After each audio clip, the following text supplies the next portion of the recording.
let's begin with the session. So, very hearty good evening to everyone. I am Smriti from the team Luneblaze, and I hope you all have had a wonderful week this time. So, pardon me.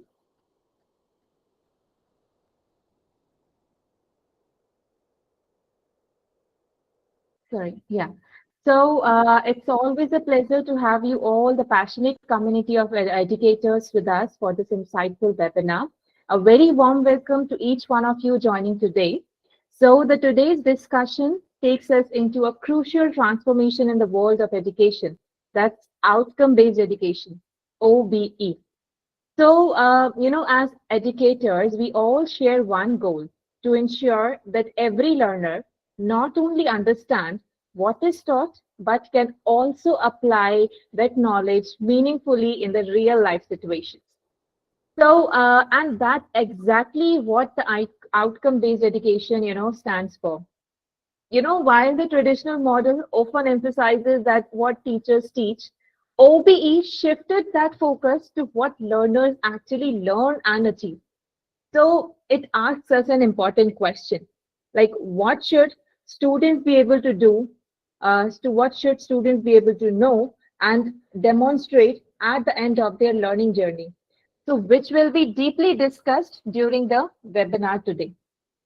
So, this approach helps us design our teaching and the learning activities and assessments around clearly defined outcomes, ensuring that every classroom experiences has purpose and the direction. It emphasizes skill development, critical thinking, creativity, and the values. All of these aligning perfectly with the vision of the National Education Policy 2020, which aims to make the education more holistic, flexible, and learner-centric. So, through OBE, we move beyond rote learning and, the marks-based education, basically. We create the environments where learning is measurable, meaningful, and mission-driven, where every learner is empowered to take the ownership of their growth and the success. Today's session will help us understand how OBE can transform our classrooms, making learning outcomes the driving force behind every lesson plans, every assessment, and every educational experience. Allow me a moment to switch to the next slide, where we'll be discussing about Luneblaze. So at Luneblaze, we have been proudly partnering with both the schools and the colleges across the world for over 8 years, helping institutions strengthen their systems of quality and excellence. With a strong foundation in accreditation and educational consultancy, we have assisted more than 50 plus colleges in building processes that are structured, efficient, and sustainable. Our support extends across several key areas, from the workflow management, faculty trainings, to audits, reviews, evidence creation, while also offering 24/7 consultancy support to ensure that every institution we work with has access to the right guidance at the right time. So at Luneblaze, our mission is quite simple: to induce quality in the education by empowering institutions to move beyond the paperwork and bring meaningful change into their teaching, learning, and evaluation systems. So now let's move ahead and see what all things we do with these webinars that we are organizing on a regular basis. So our webinars offers you the access to the expert guidance from experienced professionals who have worked extensively across various domains of NAAC and the quality assurance. Practical suggestions, actionable strategies for improvement across different criteria, helping institutions strengthen their documentations and the processes.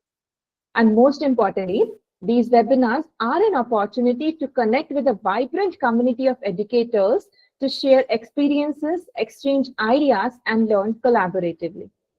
Each of these sessions is a part of our monthly NAAC trainings, and certificates is also provided, which aims to make the continuous quality enhancement both structured and achievable for the educators and the institutions.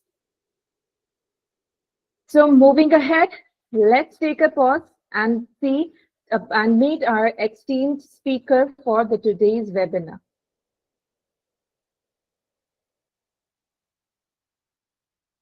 Professor Dr. Srila Das Gupta. She's a seasoned academic and accreditation consultant with over 20 years of leadership and consultancy experience in higher education. She's an expert in institutional autonomy and academic governance and has played a key role in NEP 2020 implementation, curriculum design, and quality assurance frameworks in numerous of the institutions. Her expertise spans NAAC compliance, outcome-based education, credit framework design, and strategic planning, helping institutions translate policies into meaningful academic practices. So Dr. Das Gupta is widely recognized for her ability to connect policy with the practice, guiding institutions towards sustainable and self-driven excellence. We are truly honored to have her with us today to share her valuable insights on the outcome-based education and how educators can make it a powerful tool for transforming learning outcomes to the institutional quality. So let's proceed ahead and take a moment to look onto the what all we have in our plate today. So here's the index. So before we begin to handing over to Dr. Das, let me quickly take you a moment to help you with the sequence of the webinar. We'll start by visiting the Sustainable Development Goals SDGs, followed by a quick recap of the NAAC to set the context. Then we'll dive into the core of today's discussion, outcome-based education, its framework, and the implementation processes supported by the real-world case study. And after that, we'll have a short Q&A session followed by a concluding segment highlighting key takeaways and the importance of NAAC accreditations, including quick comparisons of old versus NAAC binary accreditations. So we'll then explore how Luneblaze assists colleges in the NAAC implementation, and then we'll wrap up with some details about the ongoing NAAC webinar series and a brief Q&A session where you will be allowed to unmute yourselves and take the stage ahead by discussing anything if you have to discuss with Ms. Srila Das Gupta. So without further things, let's now, take the session ahead and hand over it to Ms. Srila Das Gupta. So ma'am, this session is over to you and yeah, you may please take it ahead. Thank you so much, Smriti ma'am. Thank you for your kind words of introduction. I'm truly honored to be a part of your process in helping institutions achieve academic excellence. Good evening and a very warm welcome to all the participants. I hope a very, very engaging session today. We have the next slide, please, ma'am. Ma'am, can we have the next slide, please? Just a moment, ma'am. I'm switching the slide. No problem, no problem. So basically, outcome-based education, as we all know it, has its foundations laid in the Sustainable Development Goals, which were designed by the United Nations. The United Nations is a body which we all know of, which has got 17 sustainable development goals, and each of them address a very key issue, which is very pertinent to good living, good standards, and one of them is education. They want the education to be inclusive, to have equal, to give equal opportunities to one and all, to see that no matter where you come from, you receive similar parameters of academic excellence wherever you go. So taking a cue from this, the UGC, or the higher education institution body that we have in our country, decided to adopt the system and implement in our traditional educational system. And that is how we are getting to hear more about OBE in the current years. Next slide, please.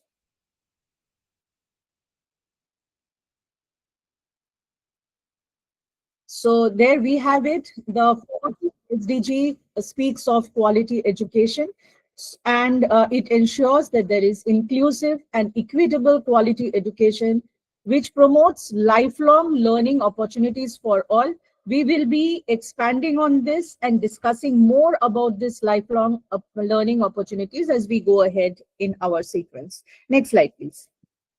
So what is it in a new, in the system which has the OBE concept? How is it different from our traditional system?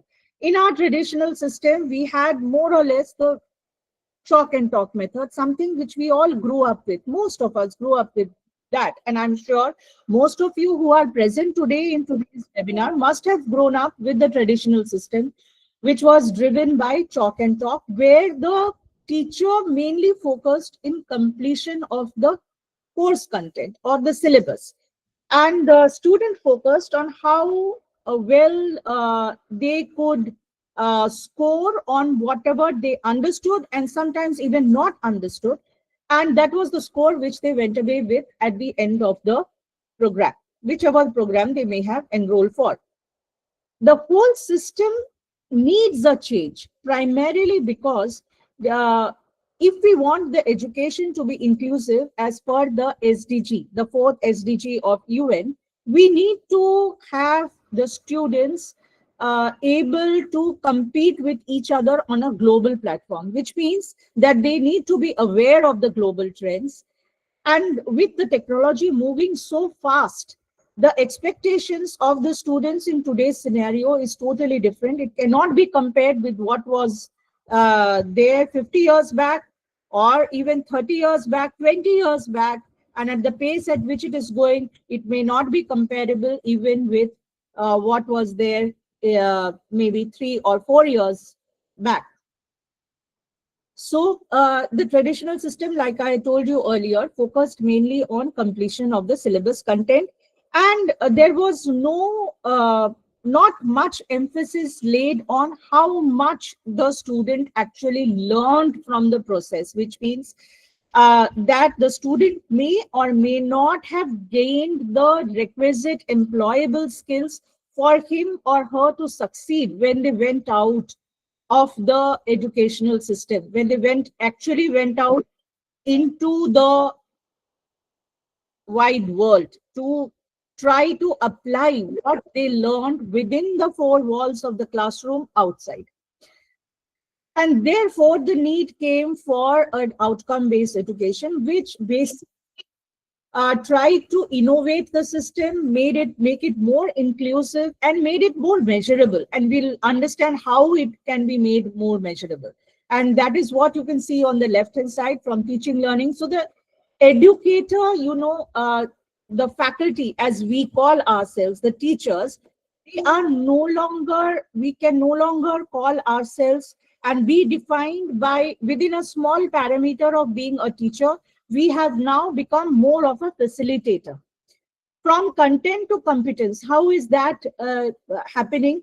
Because now we are not only focusing on knowing the concept, but we are also focusing on application of the concepts that we have learned. And therefore, it has now become outcome-based. So are we able to achieve the results that we had set our goals against?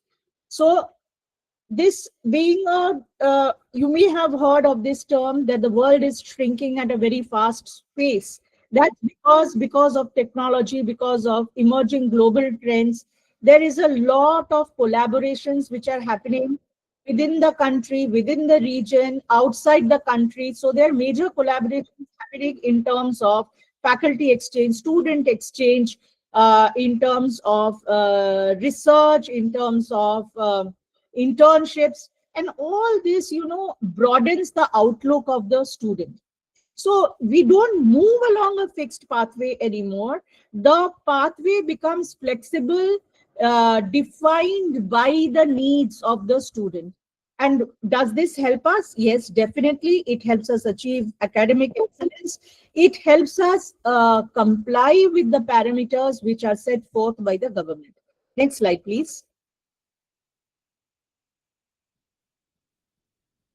Ma'am, can we move on to the next slide? Yes. So the outcome-based education as we know it was the term OBE or outcome-based education was coined by an eminent educationist by the name of Spadis, and he wanted to reorient the educational system as was known at that point of time in such a way that the learners will be able to uh, develop an experience for themselves by doing or by performing all the concepts that they have learned in the four walls of the classroom. And so at the end, when you get an award of a program, that means when you are given a degree, that time through outcome-based education, it can be defined that you have achieved the outcome which was predefined when the course was set. Next slide, please.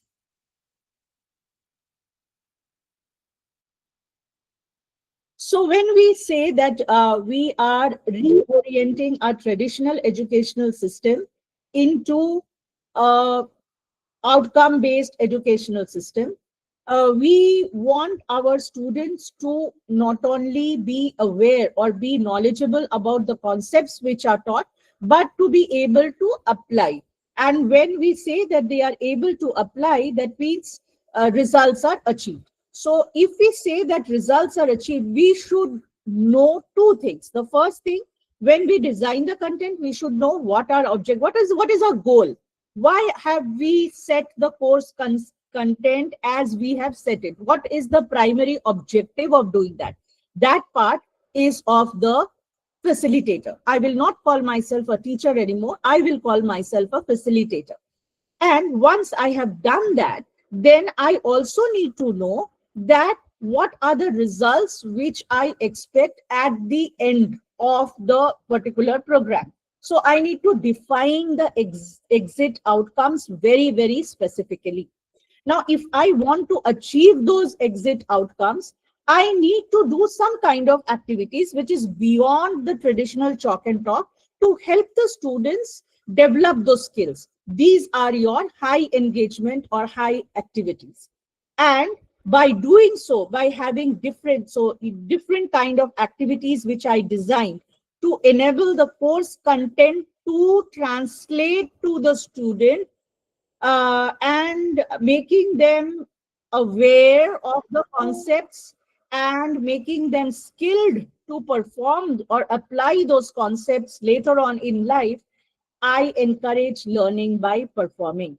And these are the characteristics which I expect the students would know or would imbibe in themselves once they get out of this system and go out into the world to apply, which are defined as the graduate attributes, which we will touch upon later on. Can I have the next slide, please?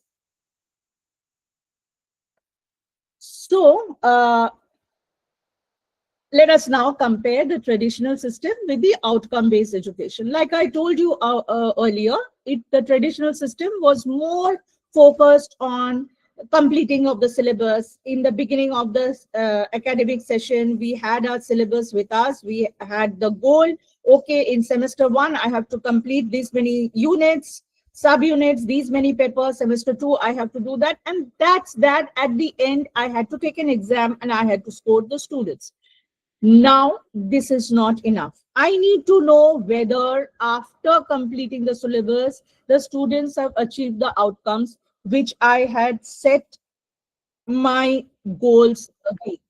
So the learning is now not teacher-centric. The learning is now student-centric. So the focus has shifted from the teacher to the learner. And therefore, it is now not anymore about how competent I am in teaching my content. It is more about how competent I am making the student after I am saying that yes, the program is completed.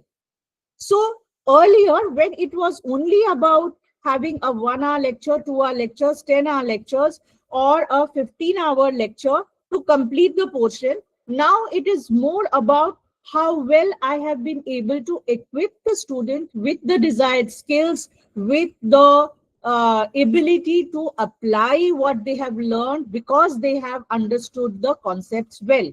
So when all these things are happening, obviously the pattern of assessments are also becoming different. It is now, earlier what we used to have a paper where we had to answer 5 questions out of 8, or whatever it may be, MCQ, it may be short notes, it can be comparisons, anything. So we had to recall what we had learned and we had to write the answers. Now assessments are also becoming, you redefine the assessments, because now I have to test the skills. So I cannot rely upon the traditional assessments anymore. So when I do that, then I am able to measure the outcomes very fruitfully. When I am able to measure the outcomes very fruitfully, then I'm able to understand, okay, this was my goal. Did I achieve that goal? How will I know whether I have achieved that goal or not? Because the students have uh, equipped uh, uh, with the skills which I wanted them to have at the end of the day, which means that the outcomes have been uh, made available to the students. So I will obviously be able to get a feedback in terms of whether the students, whether I have been successful in translating the content to the students. Now earlier we also we used to take feedback, but that feedback used to be one off. But now I need to redesign myself, I need to rethink, and I always need to reorient myself in terms of reaching out to the student. Therefore, the feedback system needs to be continuous. I need to reflect upon it if I want my quality to be enhanced. So the education system, when I say that NAAC wants our education system to be OBE compliant, it is a process in continuum. It is not a process which starts in the beginning of the academic session of June 2025 or July 2025 and ends at April 2026 or May 2026. It is a process which is in continuum. Right, please.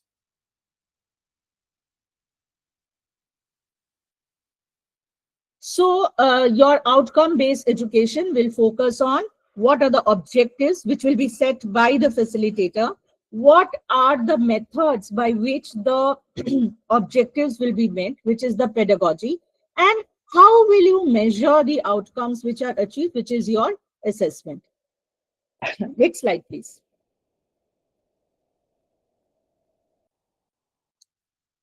So if you remember, this was a question which was posted on your WhatsApp group, the webinar group, where we had asked this question on, in your opinion, which of the following best resonates with OBE?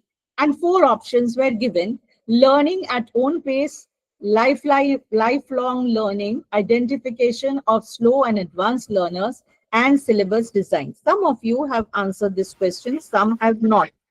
I'm just giving you 30 seconds to reflect upon this question before we actually begin with the webinar today, and think which of these 4 options you think is the correct one and why. Why are the others not correct? 30 seconds.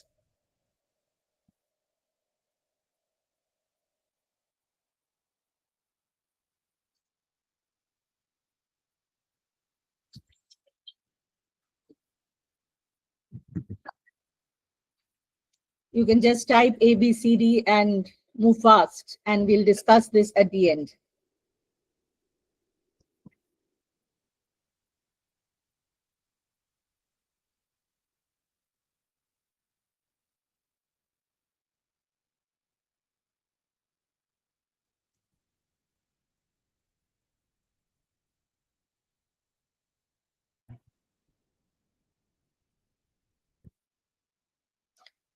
Okay, ma'am, if our 30 seconds are over, can we move on to the next slide?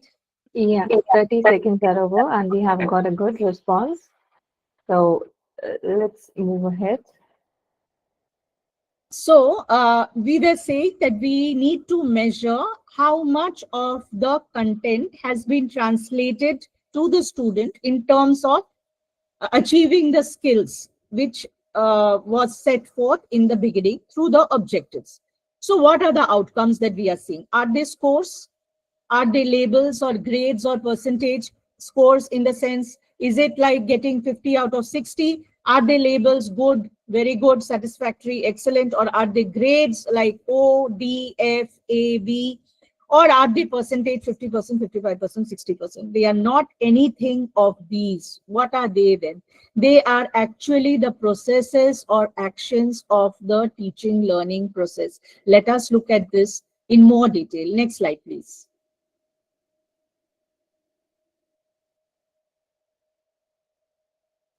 So your outcomes basically means whether the students have achieved the skills which you had desired them to achieve in the beginning, whether it is accessible to each and every student in your class, whether the process is transparent and fair, which means that when you design your assessments, then you should have predefined rubrics of assessment, because the students also need to understand whether they have achieved those skills or not. How will they understand that unless there are rubrics given to them about what they are being assessed for? So the system needs to be very, very transparent and fair. It should be result oriented. Have you achieved the skills or have you not achieved the skills? It should describe significant learning. So learning should be, it cannot be that the student has been able, earlier what used to happen, I'll give you an example. Earlier what used to happen, the students may have scored 80% or 85% or 90%, but when the student actually, the person actually used to go and give an interview with whosoever, it used to be often found that they lack the very basic understanding, because it's not enough to know the concept. You should know how to apply that concept. So that is what is meant by describing significant learning. And that significant learning should be, the student should be able to translate it into solving complex problems in real life. Next slide, please.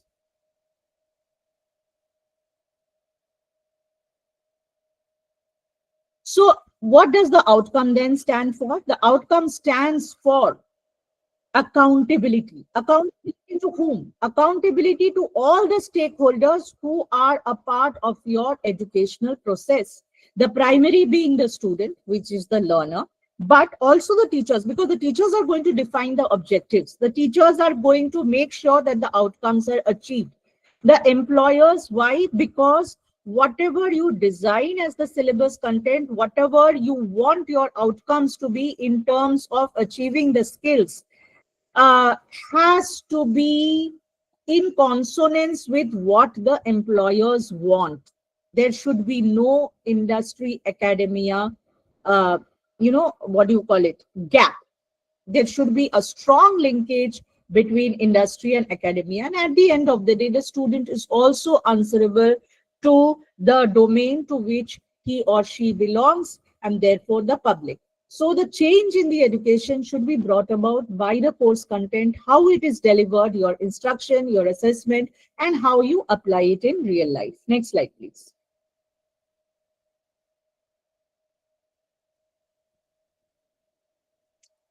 So your outcomes will stand for what? For giving prominence to the learner's lives. Why are we saying this? Because if I am a student, if I am the learner, I have understood the concept, I have understood how I'm going to apply the concepts, translate those concepts with the help of the requisite skills into solving real life problems, then I will be able to face the complexities of life. And that is how I give prominence to the learner's lives.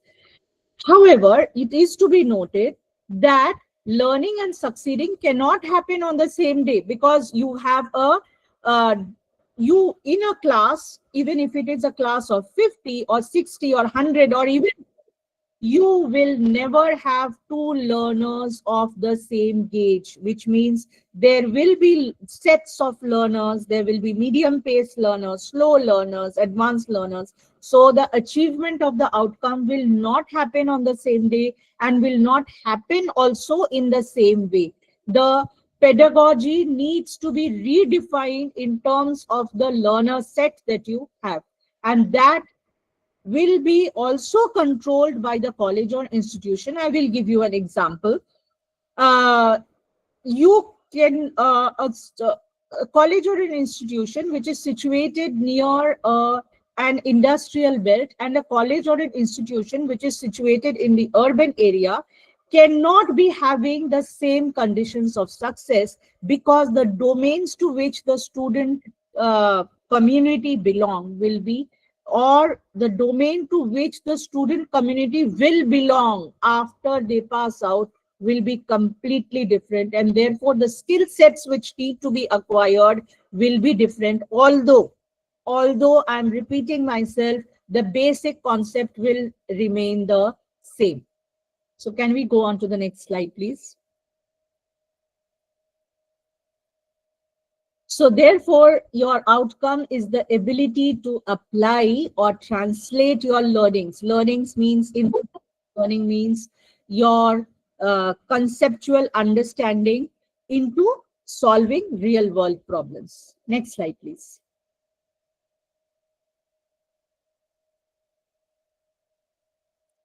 So what are the steps? How do we implement OBE into our educational system? What are the different steps? The first step, any step that we come to, of course, will be in terms of having a good course content, which is contemporary, which is in keeping with market-driven policies, which is in keeping with what is required by the employer. And therefore, I have to give certain set of skills to the students. How do I do that?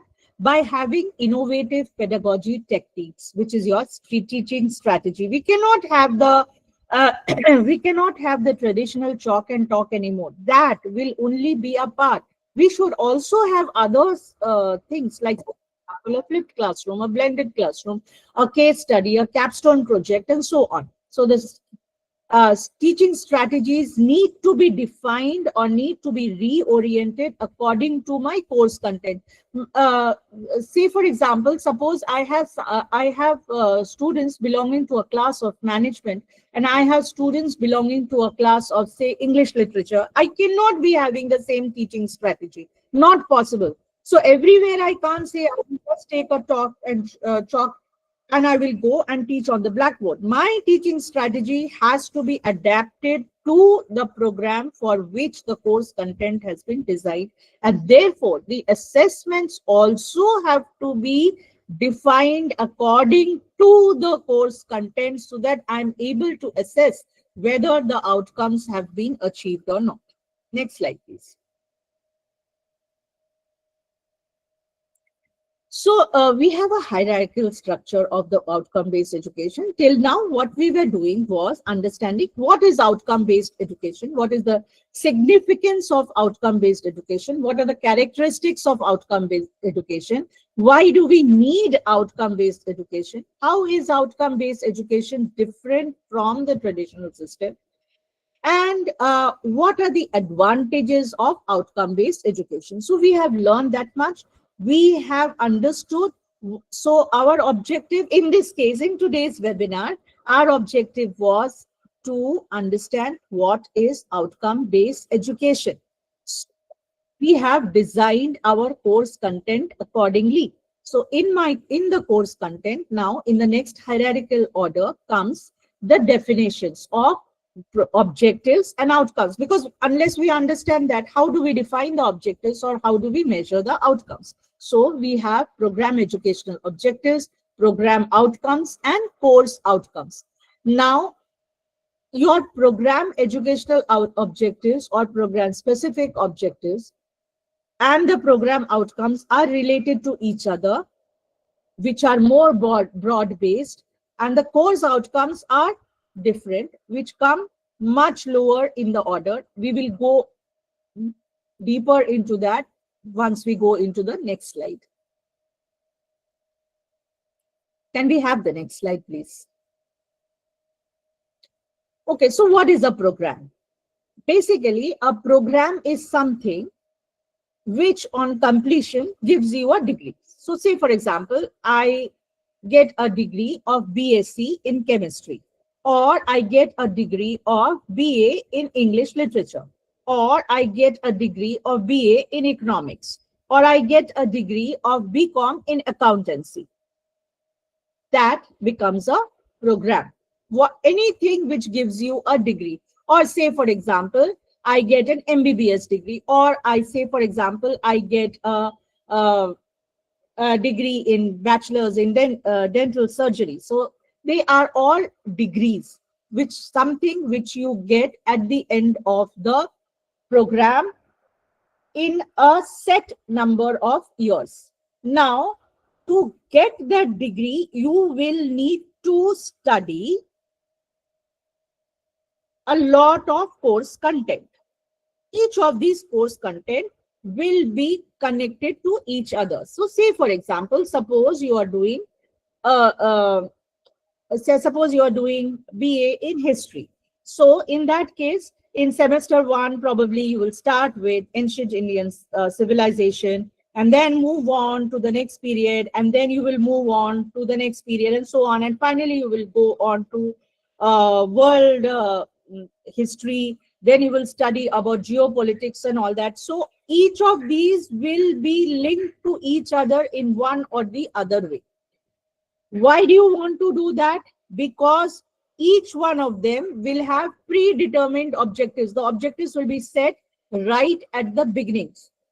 These objectives are the goals which are defined by the facilitator, so that the student is able to achieve the outcomes set when he or she gets a degree. Next slide, please.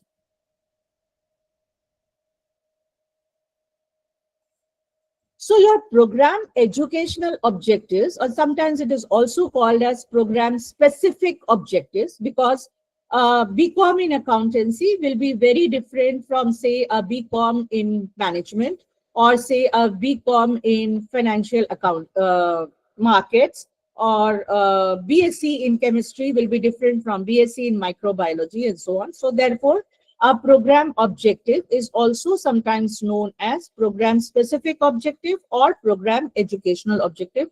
All three of them is one and the same. So PO, PEO, and PSO are one and the same things.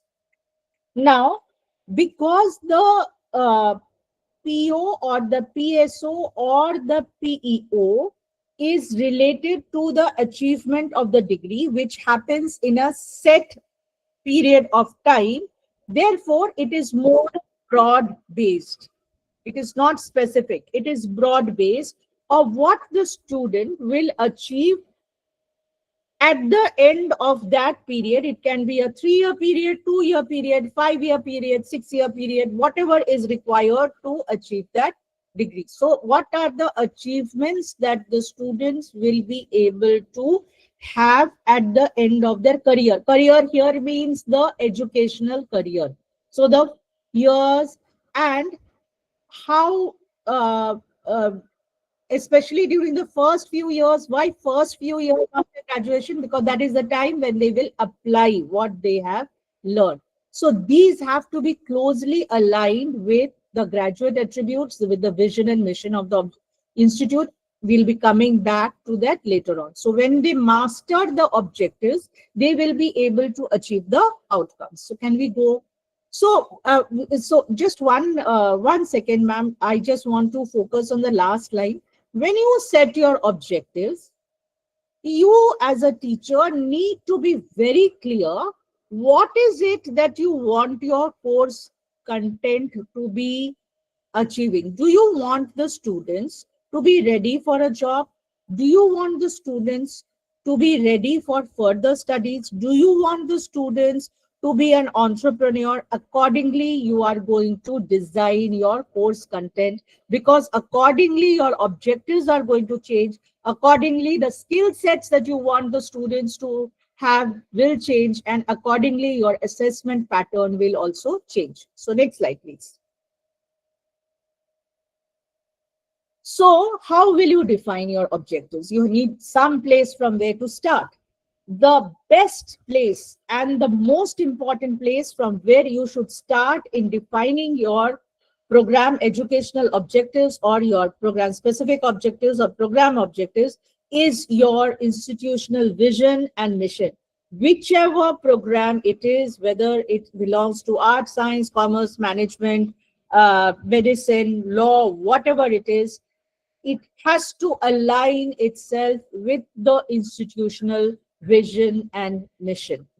Every institution will have a vision and mission. The program objectives have to reflect the vision and mission.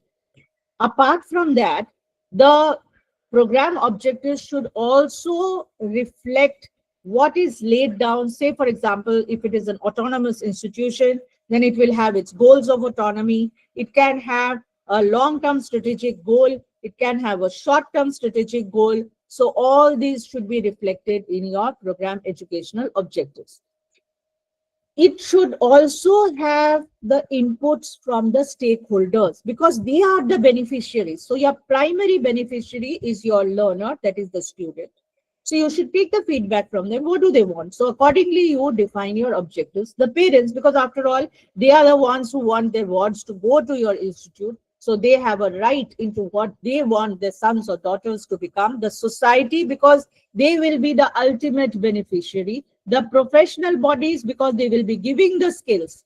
And of course, regional interest and national interest, because say, for example, a student who belongs to, say, the Delhi NCR region, which is the political capital of India, will have a different set of objectives defined in terms of, or focus in terms of the geopolitics, the influence of geopolitics in that particular region. A student who comes from, say, from Mumbai, which is the financial capital, will be more focused towards the financial side. So maybe you can align your courses in that manner. A student who comes from, say, Kolkata will have more, which is called the cultural capital, will have the course contents aligned in that manner, or at least not all, but at least some of it. One who comes from Bangalore will have more towards IT infrastructure and so on. So this is just an example. You can align it in the way you want. So lastly, the environment, because we need to be conscious of what is around us and preserve it. Next slide, please. And the graduate attributes, which I'm coming to later on. Next slide, please. So your graduate attributes, what are these graduate attributes? These graduate attributes basically have been laid down by UGC. It is available on the UGC website. There are 15 of these, and they are all examples which are expected of a graduate. That means a graduate should have these when he or she passes out of the educational system, comes out into the real world after completion of the accredited program. So what are they? Next slide, please.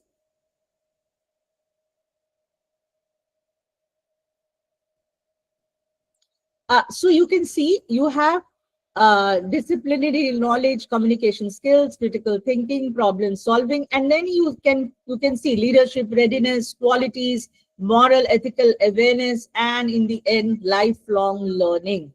Now, although these are 15 in number, just remember that when you incorporate these into framing your objectives, all will not reflect in any one program. Some will, like, say, for example, suppose I have a science program, say, for example, physics or mathematics, I will have problem solving skills, analytical reasoning. Objectives should focus more on critical thinking, problem solving, analytical reasoning, scientific reasoning, and all that. If I have something which is to do with mass media, I can have more of communication skills, reflective thinking. If I have something to do with IT or software development or big data analytics, I can have more on, the focus should be more on information, digital literacy, and so on. So you see, everything which particular graduate attribute you will be concentrating upon will depend upon what is the program whose course you are designing. Next slide, please.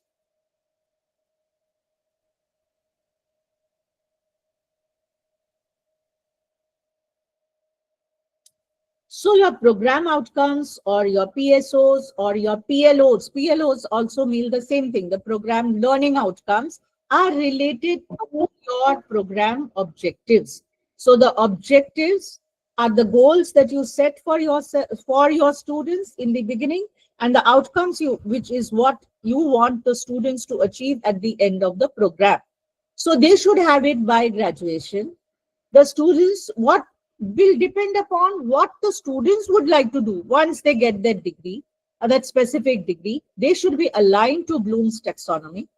And 6 to 8 is the minimum that you should have. But I will say that we are not doing mapping today. But when we do mapping, then uh, whoever does that webinar with you all will be able to explain to you why 6 to at least a minimum of 12, 10 to 12 is required for a good mapping to take place.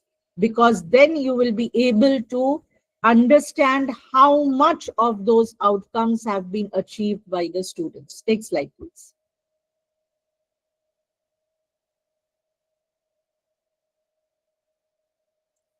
So what is a course? We have understood what is a program. We have understood what is a PEO, PSO, PLO, PO is, the objectives. We have understood that the program outcomes are linked to the program objectives.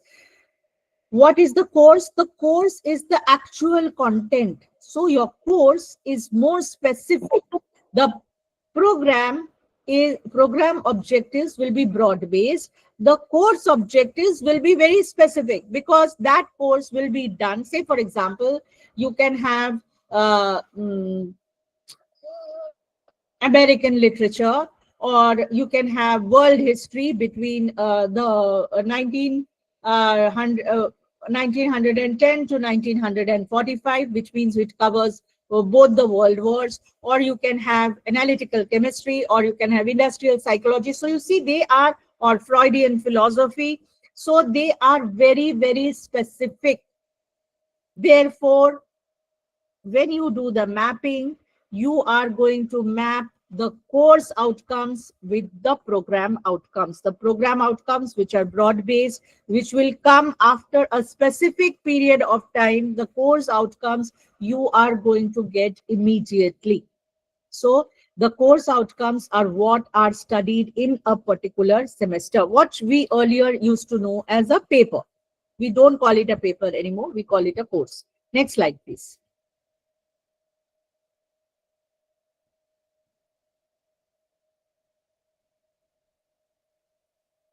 So therefore, this is what I said, that the COs, that is the course outcomes or the course learning outcomes, are very, very specific. They are not broad-based like your program outcomes or your program learning outcomes, but they are very significant, because you immediately come to know whether your learning has been achieved or not. So because they are demonstrated at the end of the course. So they now how much of the course outcome you want to be achieved will depend upon, because you see, whenever you set your course content, you have units and you have subunits, and each unit or each subunit may or may not have the same weightage. So therefore, the amount of skills that you want the students to have at the end of the day will depend upon the weightage that you have assigned to that particular unit.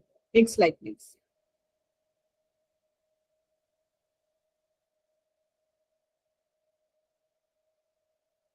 Okay, so broadly, now we are doing a recap now. So broadly, our objectives will be made from the vision, mission, institutional goals, the policy documents which are there, the statutory and the regulatory bodies that we have. Like, say, for example, we will get inputs from our board of studies, from the academic council, and so on. These are the statutory and the regulatory bodies, the graduate attributes, and that will help us frame the objectives from where we are going to get the PSOs or the program specific outcomes. So some of the examples of the program specific outcomes are given, and they should be aligned now to the graduate attributes.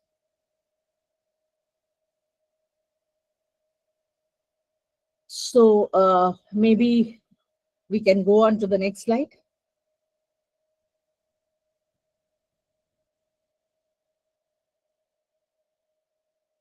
Okay, so we have the program specific outcomes or the program learning outcomes, which basically describes what the students will do after a stated period of time, because I said each program will have a fixed timeline of either 2 years, 3 years, 5 years, and so on.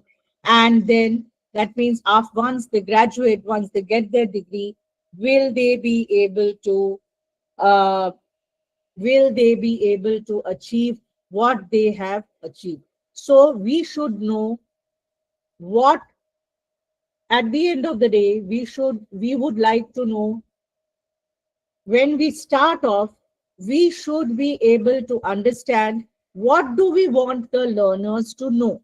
What is it exactly that we want the learners to know?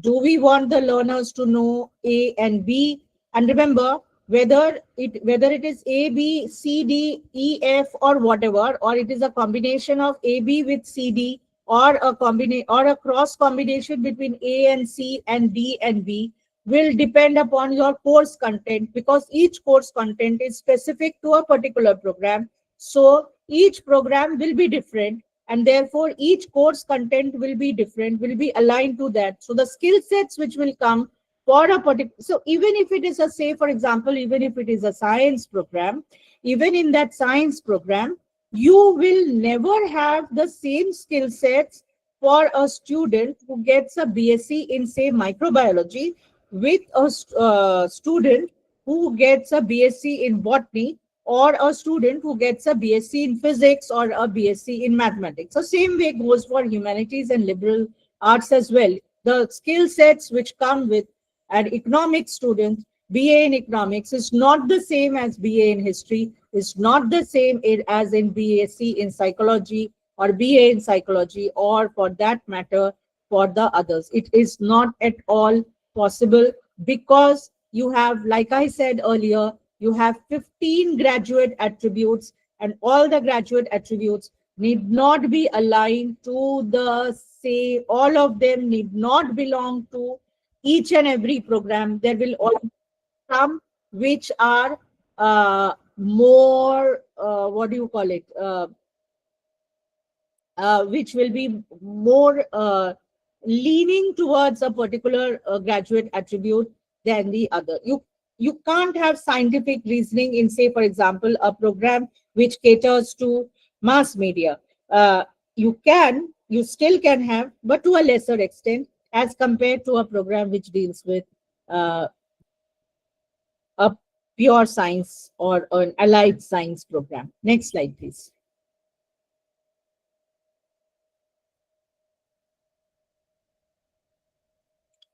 Okay, so your outcomes which come, the outcomes, always remember that your outcomes that you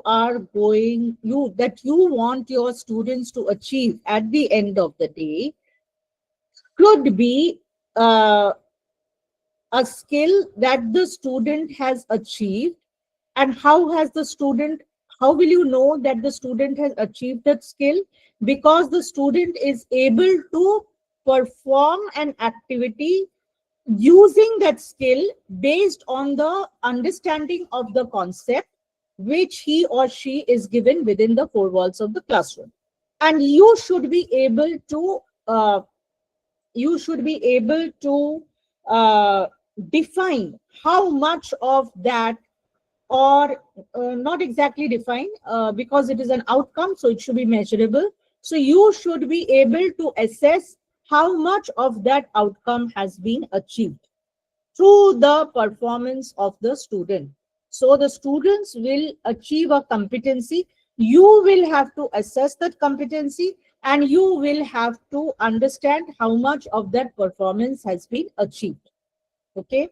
So they have to be measurable. When you define your outcomes, you have to use verbs, and those verbs have to be measurable verbs. Next slide, please.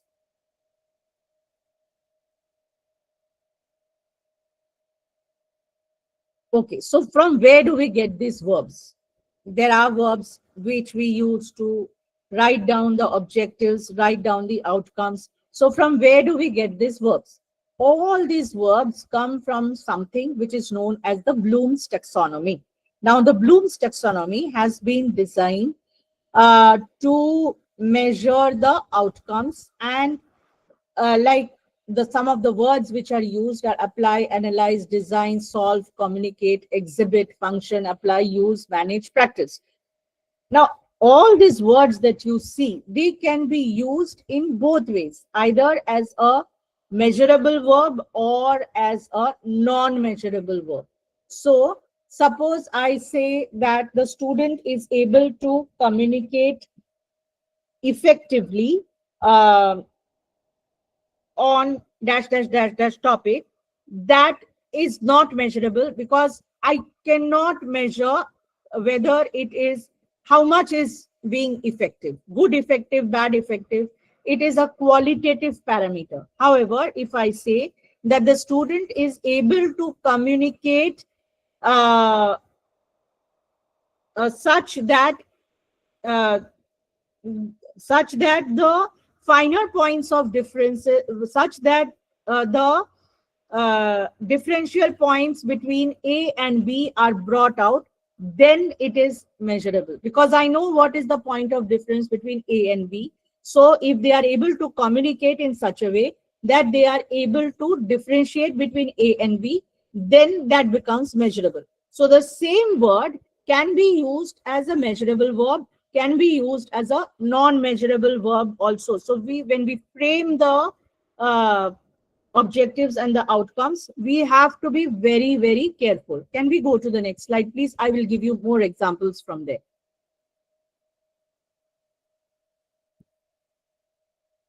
Okay, now your Bloom's taxonomy is basically like a pyramid. Okay, at the base of the pyramid, you have the broader cognitive skills. Okay, the broader cognitive skills are the skills which a student acquires when they enter into the educational system. So if we are having a UG program, so the students in the first year, that is semester 1 and 2, will have lower cognitive skills, lower understandings, and therefore it will be in the lower cognitive levels of remembering and understanding. Now, as the student progresses from semester 1, 2 to 3 and 4, then remembering, understanding will be there. It's not that it's going to go away. It will still be there, but the percentage of remembering and understanding will reduce, and it will be compensated by, wherever the gaps are, there will be more of applying and analyzing. And in the final years, there will be evaluating and creating. So, therefore, the arrow points down. So as it moves from remembering to creating, we are going towards the higher order thinking skills. Why is this important? Because when you define the outcomes, then you, at the end of the program, which means at the end of a 3-year, say for example, the UG program is of 3 years. So at the end of the program, at the end of the 3 years, when you want the students to go outside into the world and solve the real life problems, at that point of time, you will want them to solve complex problems. Those complex problems will be related to the higher order thinking skills, which is evaluate and create. But when the student is entering into the system, at that point of time, the student will not be aware of the course content at all. Therefore, there will be more of remembering, more of understanding of concepts which reach the lower cognitive levels. Towards the higher side, it will be going, there in the middle, there will be a mix, because the student will have to apply, will have to analyze what they have learned in the beginning into newer concepts, and then they have to create their own, which will be the final year, and then they get the program. So when you set the question paper, when the question paper is set,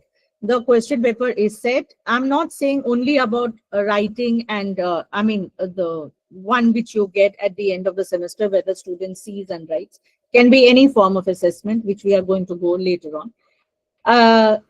When we do that, even for a simple question paper that we have, we often miss this thing, test of the higher order thinking skills. We don't do that.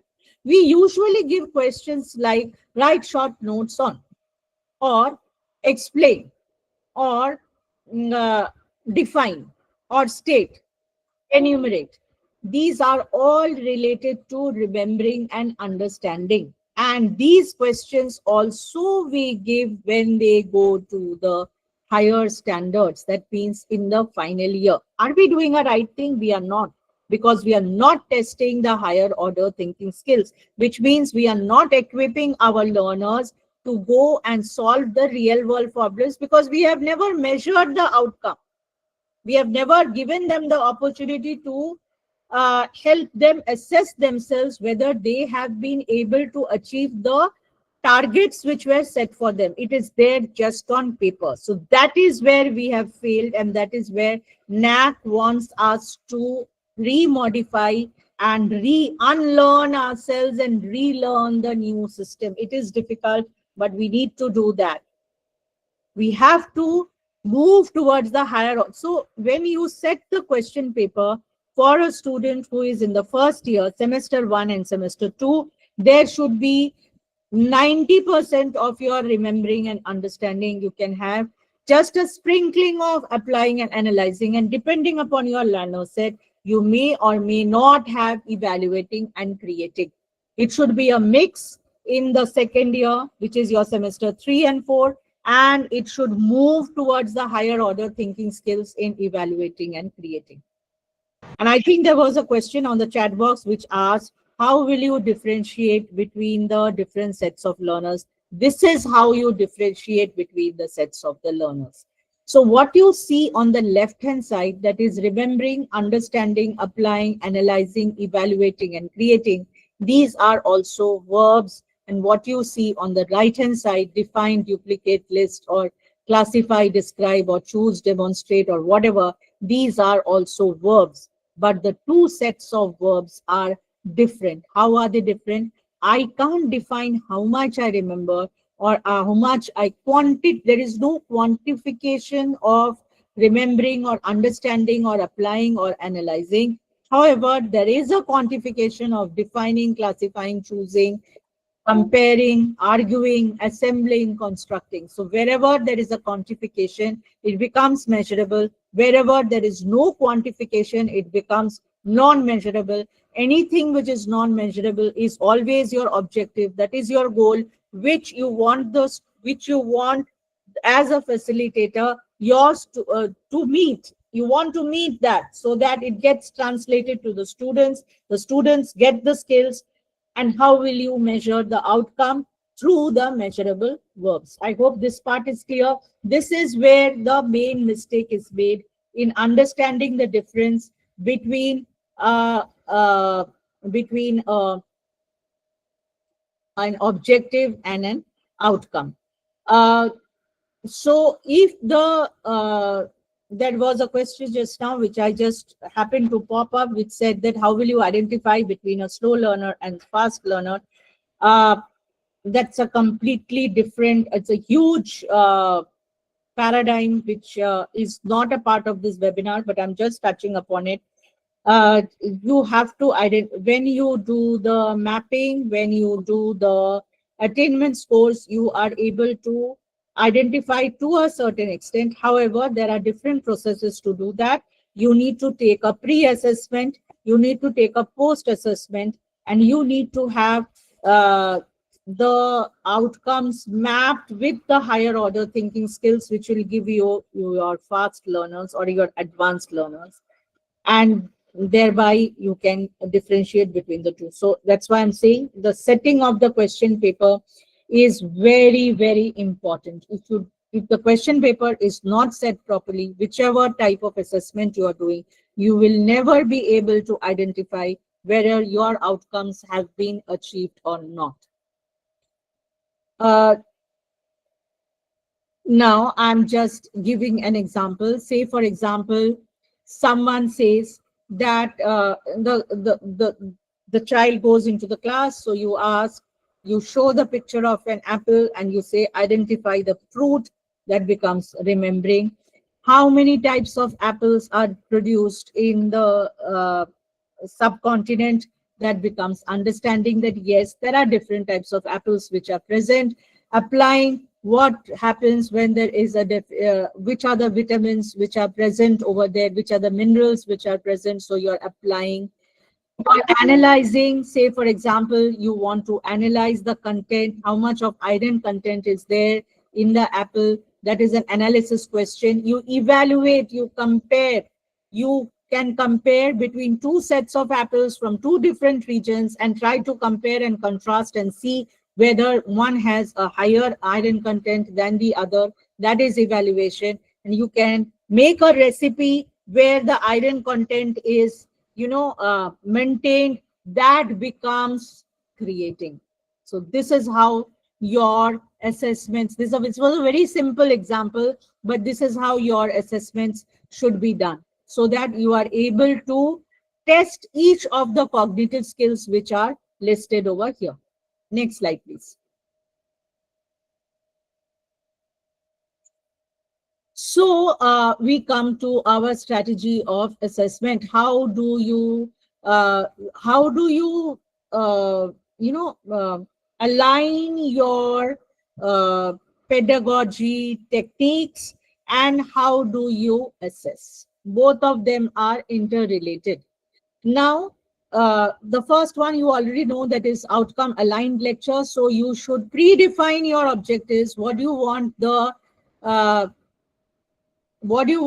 students to know? What do you want the students to achieve? Which are your objectives? So you have predefined your goals. Unless I know that I have to reach this place within so and so time, which is my objective, I will never be able to design my teaching strategy. My teaching strategy will depend upon my objectives, my goals. So the goals will define my teaching strategy. And then you come to seminar and colloquium. These are all different ways of pedagogy. So your seminars can be inquiry based. So when there can be group discussions, there can be debates, there can be so you will not only teach them inquiry based learning, you will be also teaching them soft skills like team spirit, like leadership qualities, like bonding. So all these will also come out from a seminar or a colloquium based learning. There can also be collaborations which can be attached with it. Like, say for example, you can have webinars which can be taken by faculties from your institution, from other institutions in the same region, from other regions, and therefore you can have the collaborative seminars, collaborative webinars. There will be a rich exchange of ideas. There will be a global perspective, and that is how your course content will meet global trends. Research integrated learning, not only in sciences, but also in humanities and liberal sciences, will make them aware of what is there in the contemporary system, how to better it, how to address regional issues, national issues, local issues, how to develop a mindset which has a scientific temper. So all this how to collect data, how to interpret data, how to apply that data. Case and stimulation based learning. Simulation based learning is mostly important. Say, for example, when you want to replicate a situation which is not exactly over there, which is not possible for you to, for the students. Mostly, I'll give you an example. Like, say, for example, when we had the COVID times, then many of us may have participated in webinars where they used to take us around the museum, like Louvre and all that, through virtual tours. So that is a simulation based learning. You are getting to experience the rich culture in one of the museums abroad. So that is possible. Or say, for example, you do not have some instruments in your college, so you can download those simulation experiments and you can do it. It is possible to do even Excel with VBA on the through simulations. Uh, Case studies, very, very important, especially when it comes to courses like business management, ethics, professionalism, uh, all these, or say, for example, even when it comes to investments in stocks. So it's very, very important to do all this with case studies. You do not have case studies, they will never ever understand. They will only have the conceptual matter, they will not know how to apply it. Capstone and capstone, whether it is interdisciplinary or whether it is within the discipline, projects are very important, because that is where students actually learn how to apply the concepts. So unlike in a research integrated learning where there is a higher development of scientific inquiry, here it is a direct application of the concepts. So interdisciplinary is good, because nowadays, we should not be compartmentalized anymore. The need of the hour is that we should be doing more of interdisciplinary kind. Even programs should be designed which are more of interdisciplinary in nature. Say, for example, if there is a program on international relations, I need to understand the history, I need to understand the economics, and therefore I need to understand on that context, how is it that the geopolitical relations are built up on that. So, or say, for example, I can identify plants. If I'm a botany student, I can extract the ingredients, I can come to know, okay, these are the components in that. I can assess them, analyze them in the chemical lab, and I can test it for any kind of activity in the microbiology lab. So, it's a true interdisciplinary study, and that is what is the need of the hour. Flipped and blended learning models are very, very important. See, earlier what used to happen, the teacher was the ultimate, and the teacher was the one who knew everything, and the teacher was looked upon something like a demigod. Now the teacher is no longer demigod, it is the internet which is the demigod, because the internet has all the answers. And with the advent of AI, like, say, for example, Perplexity, and you have the Perplexity Pro, you have the Gemini, you have the Chat GPT, and so on. The internet is flooded with information. If you want the students to be with you, to move with you, and you to move with the students, you should adopt these flipped and blended learning models. It doesn't work for all the topics, but it does work for many of the topics. This is another way by which you can come to know the different learner sets in your class. Advanced learner will be able to adapt to a flipped and a blended learning model much better than a slow learner. So you should be having a flipped and a blended. So you can do it in some parts online, some parts you tell them to study, self-study and come. So that is a blended model. Flipped is where you already give them the concept, just the one-liner. They do the research, then you come back to the class and then you discuss it. So these are flipped and blended learning models are very, very contemporary and something that we should all adopt. industry and field immersion. Of course, this is the most important, because whatever we are doing should be market driven, should be contemporary, should be something to which people should cater to. In fact, some time back, whenever we have the placements cell organizing this inviting the different companies to come for placements to the college, the main complaint that we find is that the students know a lot, but they do not know how to apply, which means that there is a gap between industry and academia. So therefore, the opportunity is always there for the autonomous bodies, where we incorporate in our board of studies, we incorporate persona from the different industrial sectors. We should take their inputs, and we should design our syllabus in such a way that once the student passes out of the system, is awarded the degree, the student is able to blend seamlessly into that system, which means there should be a strong linkage between the industry and academia. Search for guest lectures, seminars,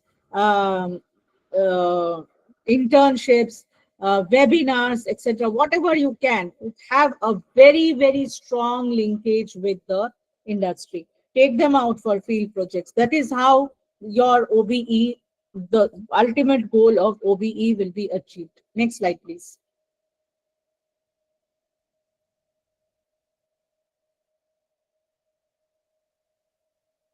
So, who holds the primary accountability for achieving outcomes in an OBE environment? Your answer, please.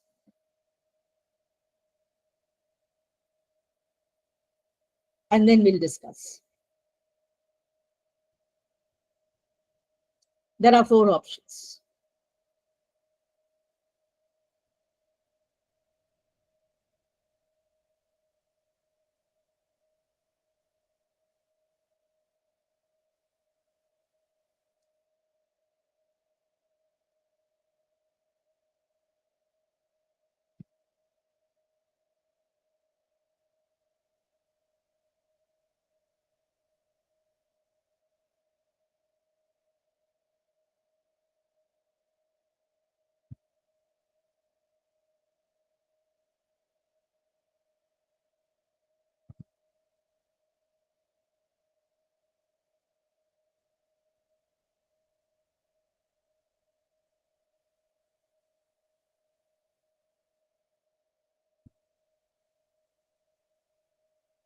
Okay, I mean, so we have a fast learner set with us, because most of you have given the correct answer. The googly in this question is the word primary. The primary is the googly word, because that was meant to deviate you from the correct answer. The accountability will rest with all the stakeholders. See, the students are responsible, but they are not learning on their own. You are still there as a facilitator. Your role has not diminished in any way. It is the way your role is defined that is changed, but you are still there. You are very important. So A can't be the correct answer. The faculty cannot be the correct answer, because it is the students who will develop those skills.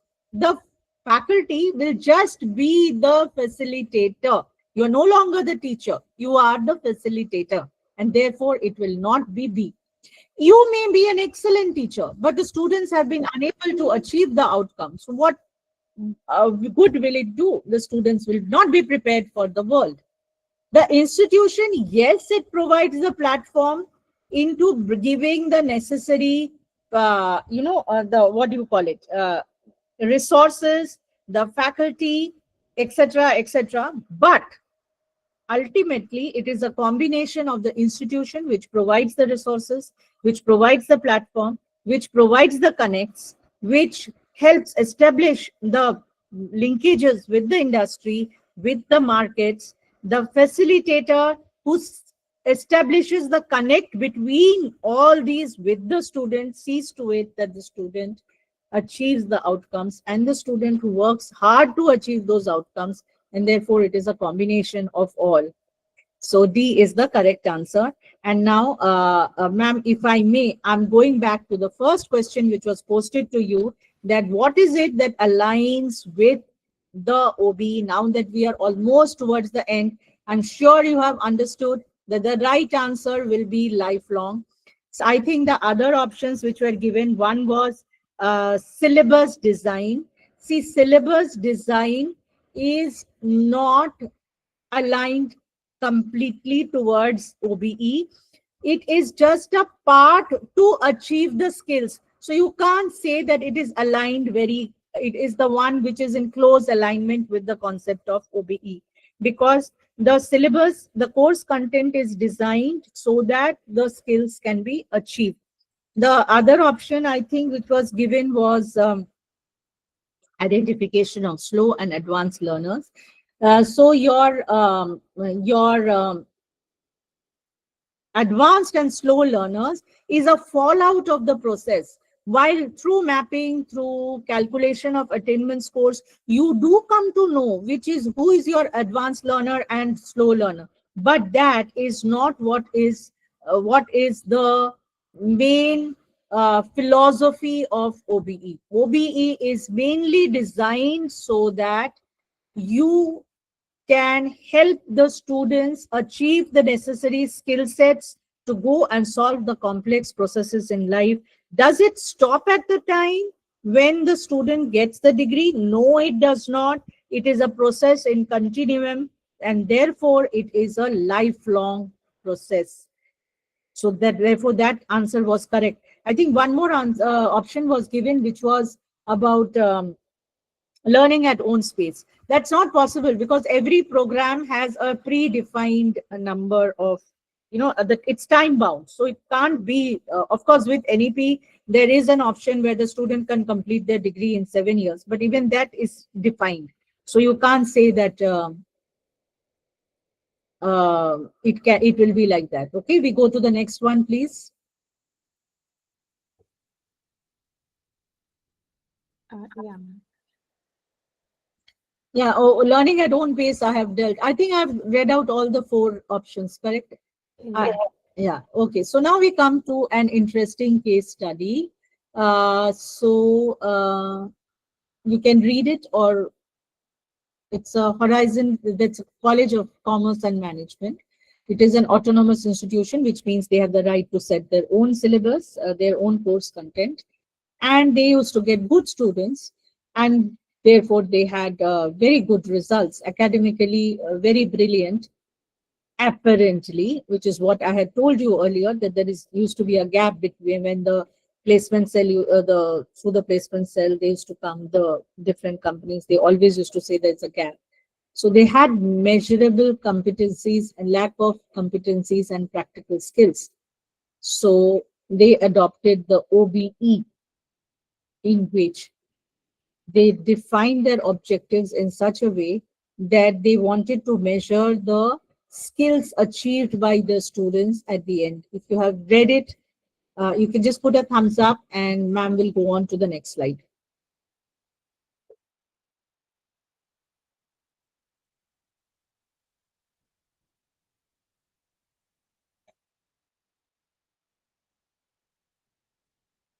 So, so to address these gaps, they try to align the OBE implementation of the OBE framework into their course content design. How did they do that? They define their objectives, they define their outcomes, they define their course outcomes. Always remember that program outcomes and program objectives are what the teacher sets for itself. Outcomes is what the teacher wants the students to achieve at the end. But program outcomes, you will not see the results very immediately, because it is at the end of a predefined term. And therefore, whenever you calculate the attainment score, which is not there in today's webinar, whenever you calculate the attainment score, it is never on the basis of one single year. It's always a batch. because that batch of student earns a degree at the end of a predefined term. So if the degree is of 3 years, the batch size will be, the duration will be 3. If it is of 2 years, like a PG program, it will be 2, and so on. And course outcomes is, why are course outcomes very, very important? See, the course outcomes and program outcomes, they have two different significant features, and each of them are important in their own aspect. A course outcome makes you see the results immediately. So you can take corrective measures. So whenever you design, when you design a content, a course content, what is the ideal way of designing a course content? When you design a course content, you should always design it keeping in mind, so that is not what we are doing today, how to map CO with PO. So when you design the course content, we have to take the feedback from all the stakeholders meaning from the parents, students, alumni, and employers. Align it with the market driven contemporary issues, with the institutional goals, visions, missions, so on and so forth, and design the content. We design the content, we set up objectives, and then with our peer academicians who are present in the board of studies, we decide that, okay, these are the outcomes which we want the students to achieve at the end of the day, which is what these people have also done. Once they have done that, so obviously they had faculty development workshops on outcome writing, they understood what is Bloom's taxonomy, they have to understand that because they have to measure the outcome. And because we want the system to be fair and transparent, I had told you, like I had told you earlier, we need to have predefined rubrics, and the rubrics need to be told to the students. Please remember that the rubrics are not only for us to write down and keep it in our lockers, they are to be distributed to the students. And then once we have done that, we have to decide the strategy. Like, what is the strategy? Strategy in terms of the pedagogical strategy that we need to adopt, which what they did, the pedagogical strategy, to see that the objectives are met and the outcomes are achieved. So how will I know that the outcomes are achieved? I have to do that assessment based on the rubrics that I have defined, which they did. So you come to measure whether the outcomes have been achieved or not. So this, you can make use of an ERP system and do that, which will make your life easy. And you can generate the reports and to see how much has been achieved, how what are the gaps, and so on. So coming back to my primary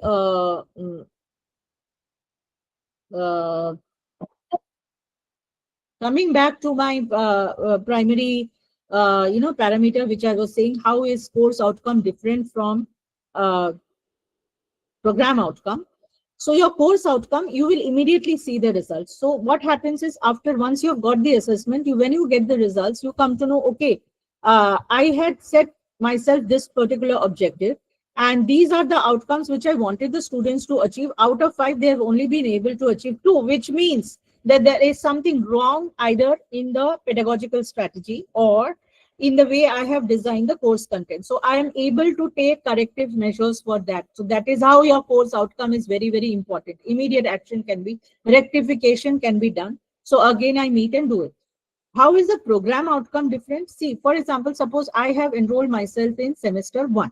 Okay. In semester 1, say, for example, I get just 52%.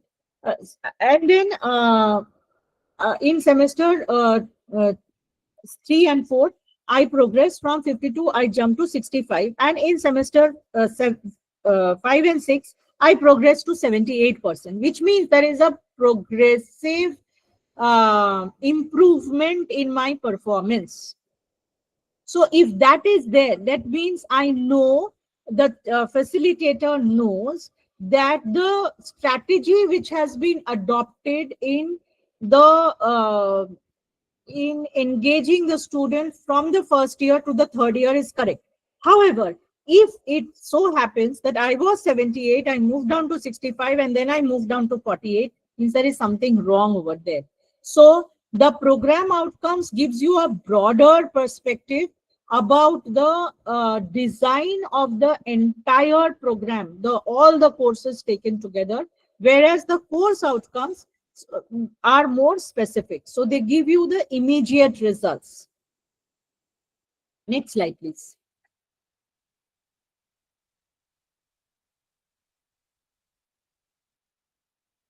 So when they did that, what did they find? That there was a notable achievement. The engagement, it rose by 35%. The pass rates increased. There was more clarity. So all these things, you come to know. Where are you lacking? Are you lacking in your teaching strategy? Are you lacking? See, if my assessment is not proper, the students may have got the skills, but I will not come to know because my assessment process itself is improper for the course content that I have designed. So each and everything is linked to the other. So the course content is linked to the pedagogy is linked to the rubrics is linked to the assessment. So only when I redefine, so there is a term which is called as plan.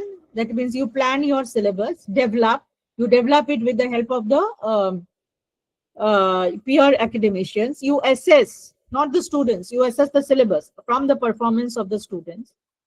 And then once again you plan, because you have to redefine things. So if everything is okay, that does not mean that I will just sit down and say, oh, I am excellent. I have done an excellent job in designing my course content. No, that means your students are advanced state of learners. So you need to set up the bar for them. Just like when you see in the high jumps, they go on raising the bars. That's what you need to do.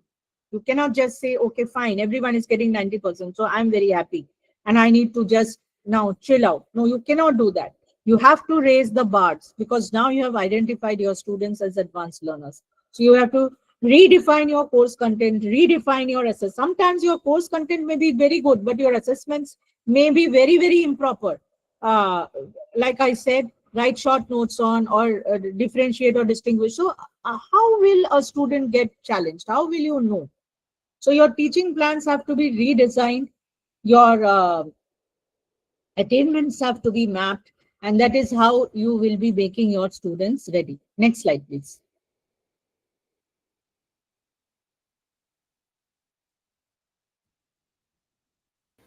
Yeah, so this slide is about the question answers round, and over here we can take up 1 or 2 questions and rest we can discuss in the end. So Dr. Karthik was asking, can we integrate NSQF levels? Yes, of course. You can integrate both NSQF as well as the educational framework. Both of them can be implemented. In fact, in the new education policy 2020 that we have, where you have verticals such as VSC and SEC, that is the vocational skill component and the skill enhancement component, both of them assess the skill parameters of the students. So they both need to be aligned to NSQF. Thank you, ma'am. So Dr. Karthik was again asking how to diagnose the learners. I think I have already said that that is not the topic of today's webinar. Maybe you can request ma'am to have a webinar simply on identification of slow and advanced learners. But I don't want to disappoint you, so I will just give you I think I have said, pointed out many times during my discussion today, that when you are careful about defining your objectives, when you have set the assessments correctly, then in that case, you can always identify the slow learners and the advanced learners. The ideal way of doing it is to have a pre-assessment before you start your course content, and to have a continuous assessment system throughout your course content. And therefore, you will be able to understand who all are. And then, there should be a very good blend of your cognitive levels, which I had explained in the Bloom's taxonomy. And that is how you will be. So you have to map your question paper against your outcomes of Bloom's taxonomy. That, so if you come to know that, okay, all the students in the class attempted the questions on evaluate and analyze, means I'm very lucky I have got advanced set of learners. That is just like, I mean, I'm not going into any depth, but that is the way it is done. Okay, thank you so much, ma'am. So with this, I think the most of the questions related to the learners have been addressed. So I think we can move ahead with the next. And if anyone is having the questions, please you can write in the chat section, or in the end you can unmute yourself and discuss with ma'am.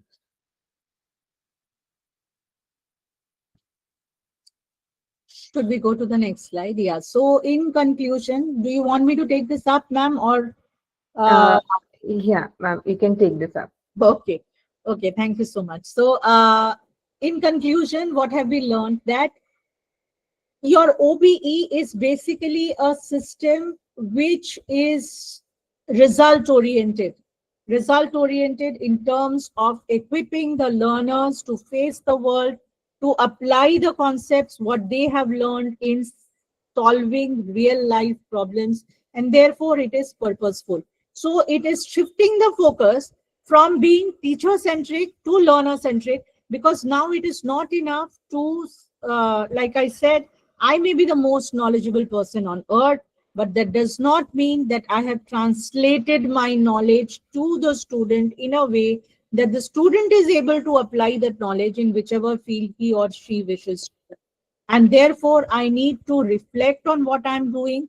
I need to be innovative, and there has to be a process of continuous improvement. And how will I do that? I have to align my objectives to contemporary issues, to the trending market policies, to see that knowledge transforms into competence and competence into impact. So this saying, I think, is very good: when learning leads to doing and doing leads to impact, that is when education finds its true purpose. Next slide, please, ma'am.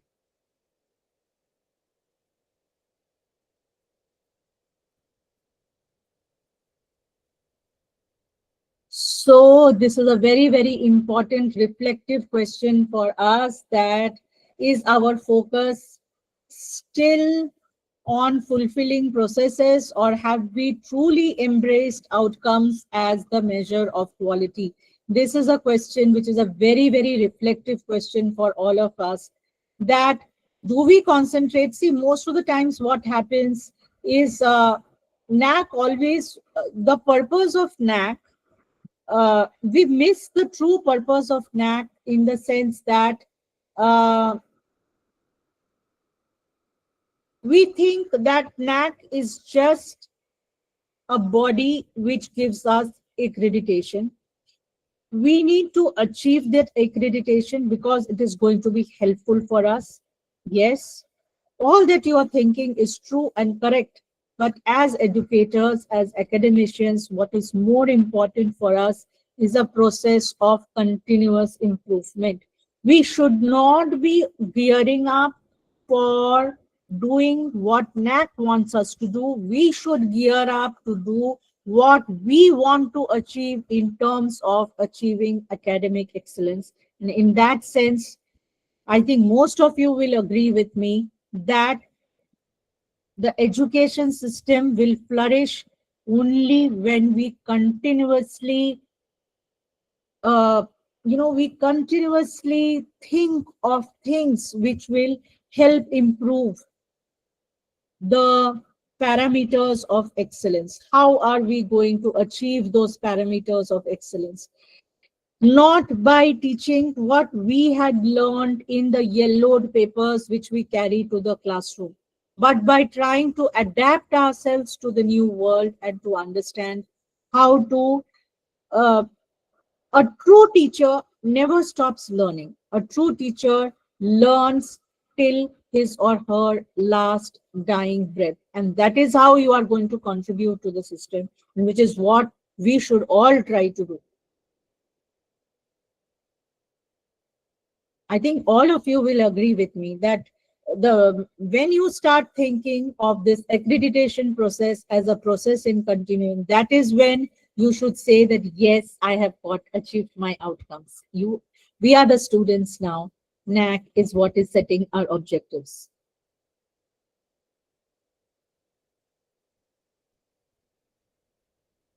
I think, yes, so NAAC is mandatory, of course.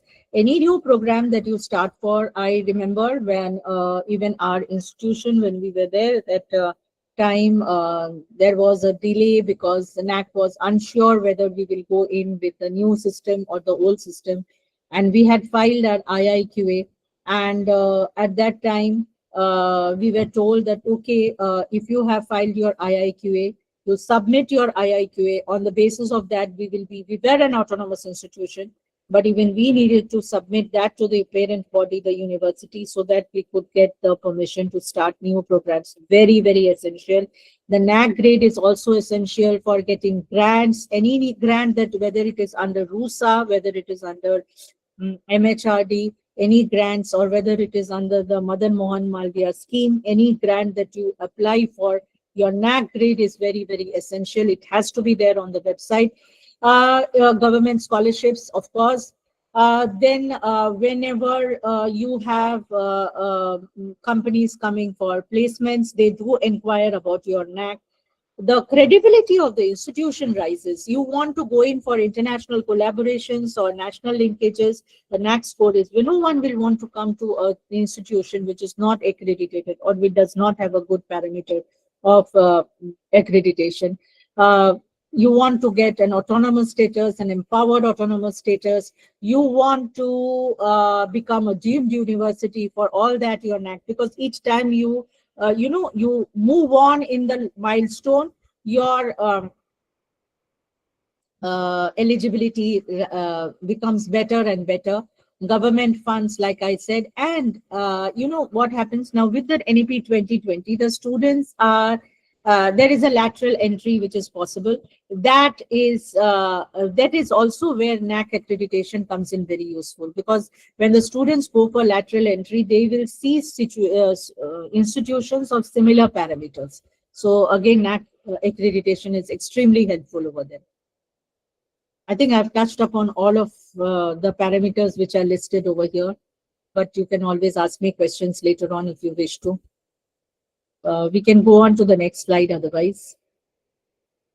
So now we come to old versus new NAAC. So I have seen the NAAC I've been closely associated with it for the last 20 years. So when we first started, it was basically only an input. There was no outcome, was a far-fetched idea, and there was no process as well. So we just had to write the answers, we were given, and whoever was best in writing the answers used to get, used to do well. Let me put it that way. So that was what was there. Then we came the RAF, or the Revised Accreditation Framework, where we faced the challenge for the first time of quantitative metrics. They went on tweaking the processes, which is what is listed under old. So the ratio of quantitative to qualitative metrics were tweaked, and the quantitative became much more, which is good, which is very good. So, but what happened was, institutions which had faced the second cycle, third cycle, and so on, they went on going about it. But there are a lot of institutions in our country today which are not accredited, which is not good, because there is no, like, say, for example, if we go out to buy something, we always see the ISI trademark. So why not for us? We should have, right? So that is where the path is very, very good. And then you have you had only the input and the output, no processes were there. So, but you need a process. That process is something which will translate the input to output. So that is what is there in the news. There are 7 criteria in the old framework, which has now been expanded into 10. What they have basically done is this. I'm not saying because they have come out with the manual. I'm also hoping and praying, just like you all are doing, that they come out with the manual first. This is on the basis of the Radhakrishnan report, which had given the preliminary report, where they had expanded the 7 into 10. Some of them have been bifurcated, and that is how the 7 becomes 10. Earlier, the grades were given, like you had A++, 3.51 and above used to be A++, between 3.24, I think, and 3.51 used to be A+, and so on. But now, to encourage the system of the accreditation process, they want more and more systems to get accredited. Therefore, you can just go in with the binary accreditation framework. If you have never done your NAAC before, if you're in cycle 0 or even in cycle 1, you can always go and do your accreditation and just be termed as either accredited or not accredited. And it is PTV, or the peer team visit, has come in a lot of flack, as we have all read in the papers. And there are a number of institutions which are there. And if it is more to do with inputs, processes, and outputs, then they do not want a PTV for all institutions. They have mostly reserved it for institutions of global eminence, or for central universities, or of institutions of very high repute. For most of the others, there will just be a submission of the data. And earlier it was 5 years, but now even I feel that 5 years is too long a time, so it should become 3 years. So that is as much as we all know from the NAAC website. Let's hope and pray it comes out with the manual soon, so that there will be more clarity.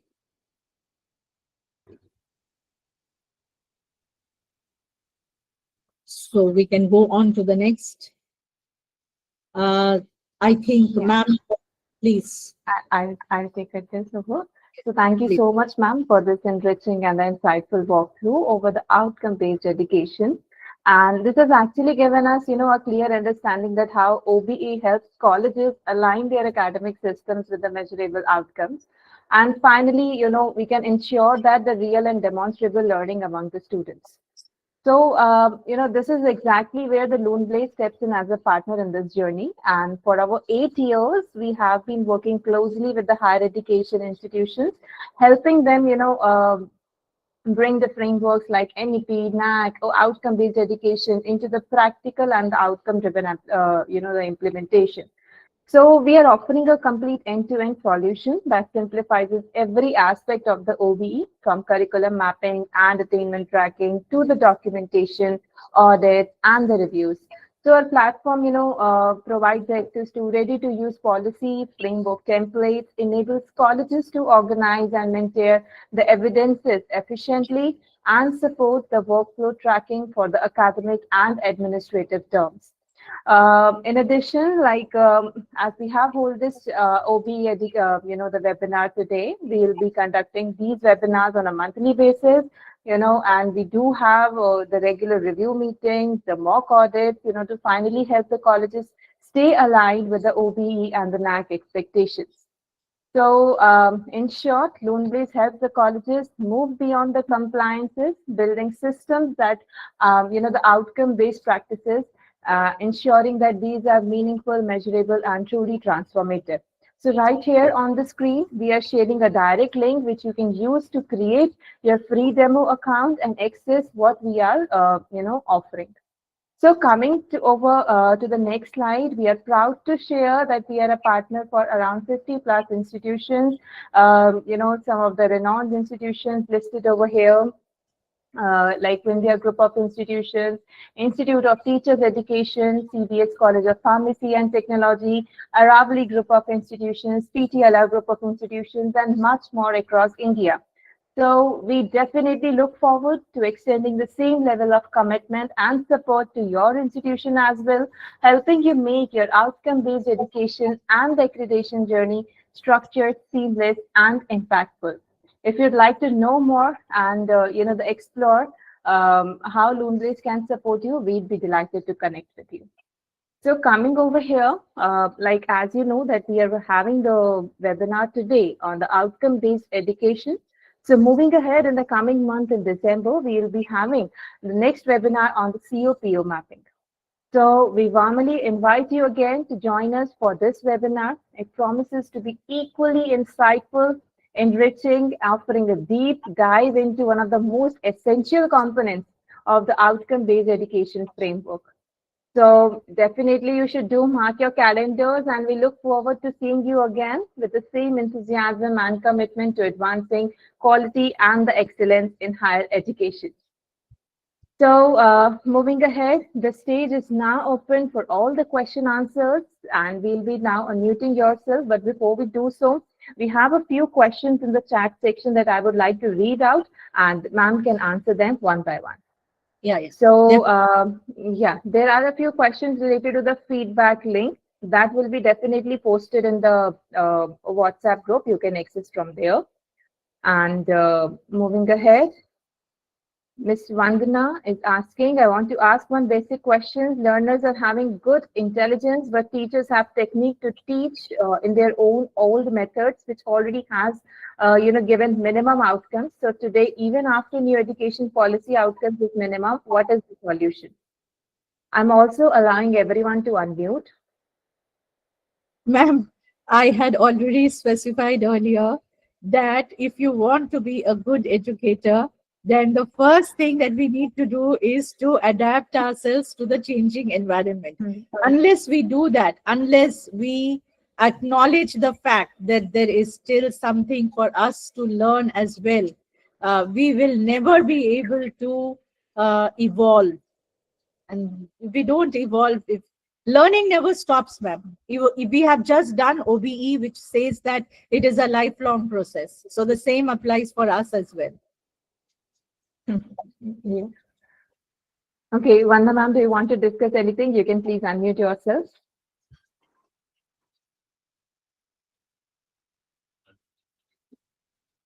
All right, so let's move ahead. Ms. Manu is asking, is there a measurable numbered approach or mechanism by which we can determine by assigning number against the individual students, entire class, semester, or the annual based to decide achievement of CO, PO, GAs, any suggested format for this?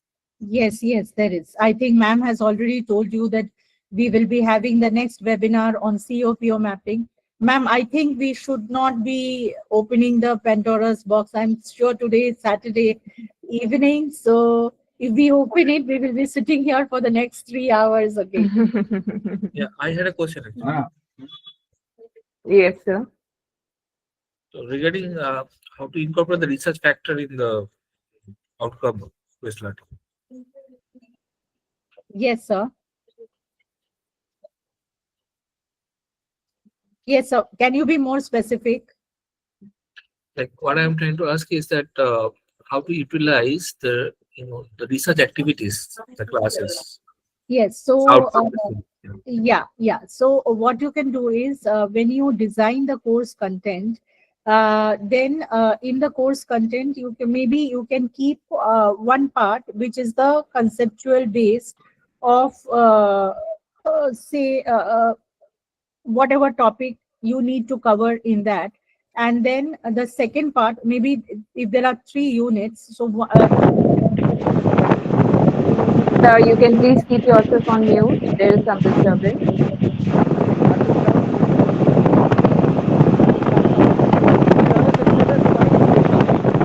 You better mute him. You better mute him.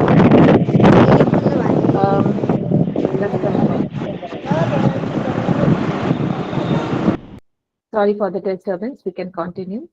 So, and the last unit, what you can do is you can give them a problem, a small project, which will test their research-oriented skills based on the concepts that they have learned. So, if they are in the first year, you can probably give them a literature review kind of a thing. If they are in the second year, you can progress it further, and in the third year, you can maybe have a small kind of a project, where you can test whether they have understood or not. So if it is a practical based subject, then you can incorporate the skills as well. And you can define your outcomes accordingly. Yeah. We have the next question asking that are there 2 classes of GA, graduate attributes? 2 classes? No, they are 15 in number. There are no classes. But you as the facilitator will have to decide which attribute you should be focusing on more depending upon the program that you are using it for. You should know that. Yeah, there's someone from IQAC Sejol, how to map levels 5 and 6 to course outcomes, COs. So I think we'll be discussing it on the coming session. Yes, yes. Yeah. What could be the ideal student-teacher ratio with respect to OBE? With respect to anything, the ideal teacher-student ratio should be less there, somewhere around 1:15 to 1:20. I do not know how far it is successful in the Indian scenario, but that is what is expected. But what you can probably do is, that is why the innovative techniques will come in very handy. You can have lot of peer mentoring. You can have peer-to-peer mentoring. You can have alumni to student mentoring. That way, the focus, the basic, the basic focus of keeping a ratio which is small is so that the teacher is able to identify the needs of the student. So if that you can address by any way innovative technique, it is fine. Yeah. So moving to next, Mr. Neeraj is asking, Madam, as per the new NAAC reforms on BAF, can you give a glimpse on the idea on how it would be? And what are the level 4 and level 5? Certainly, it is not a part of the webinar, but I was curious about it. Yes, even we are curious about it.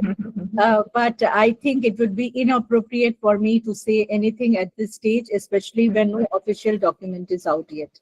Yeah. So Dr. Karthik, regarding how to map CO and PO, we'll discuss in the upcoming webinar. Moving to the next, where can we apply research skills? Mr. Rama Ranjan Bhattacharya ji is asking, where can we apply research skills? Where can be applied means you are asking about which year of the undergraduate program. Is that what you are asking? They are in the higher cognitive levels. So if you are thinking of incorporating it, then everything has to move progressively. Suddenly in the third year, you can't think that I want my students to become research oriented. So it has to move progressively right from the first year. And in the third year, when is semester 5 and 6, or if you have a 4-year undergraduate program in semester 7 and 8, you can have a component which is based on research methodology, or and you can incorporate the research skills over there. Give them case studies. Suppose it is like, I think someone I just saw it coming up on the screen about BBA, BMS and all that. So you can have case study oriented also. That is also a form of research. Yeah, ma'am. Here's Suman here. Shall I? Yes, please. Yeah, ma'am. It present, even if you see, it's school level already. Level 1, 2, 3 already. Most of the schools are following. I think, yeah, I think you are very much familiar. And at engineering level, I think it's following up to 4. I think, and that to adopting 5, 6 at final year. If it is 4-year course, or if it is 3 years, third year means. Is that suggestible? Just now you're speaking in that way. Yes, it is suggestible. We should do it. So And now, madam, before we used to create, course outcomes based on syllabus and, our vision, and especially, Bloom taxonomy. But when now we have the another, AICT recently introduced the competency also. I think you are aware, right? Yeah, competency also we are mapping with CVOs, right? Yes, we are. Now, I think for tier 2, we are not doing for NBA, but tier 1, it is must, na, madam?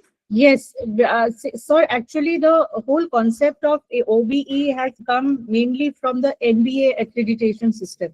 Yes. And that was later adopted by NAAC to put it across to all other colleges. Because especially for colleges like engineering or medicine or law, the skill sets have to be developed. Otherwise, how do they apply?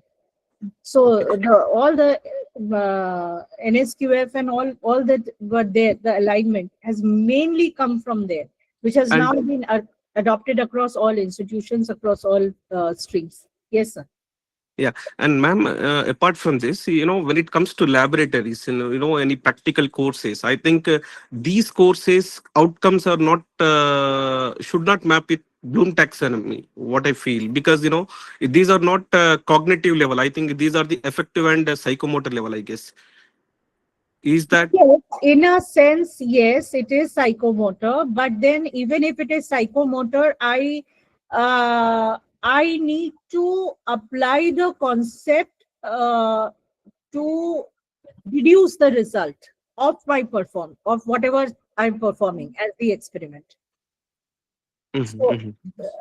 you're getting it. They are interlinked, Okay? but it is of a higher cognitive level. It can't be of just the the like remembering, understand, not the lower Yeah, one. because recently even my children's textbook there I found ki up to BTL 3 up to apply they are following it level of it 8th standard 9th standard. In the textbooks there I have seen ki remember, understanding and apply levels. Then I felt ki still being in engineering itself we are following understanding and understanding apply up to analysis. Maximum courses, and there are few courses which are under level 5 evaluation and level 6 create. Yes, yes, Yeah. yes, sir. We should not become over enthusiastic also. Yeah, but because for clarification, ma'am, for clarification.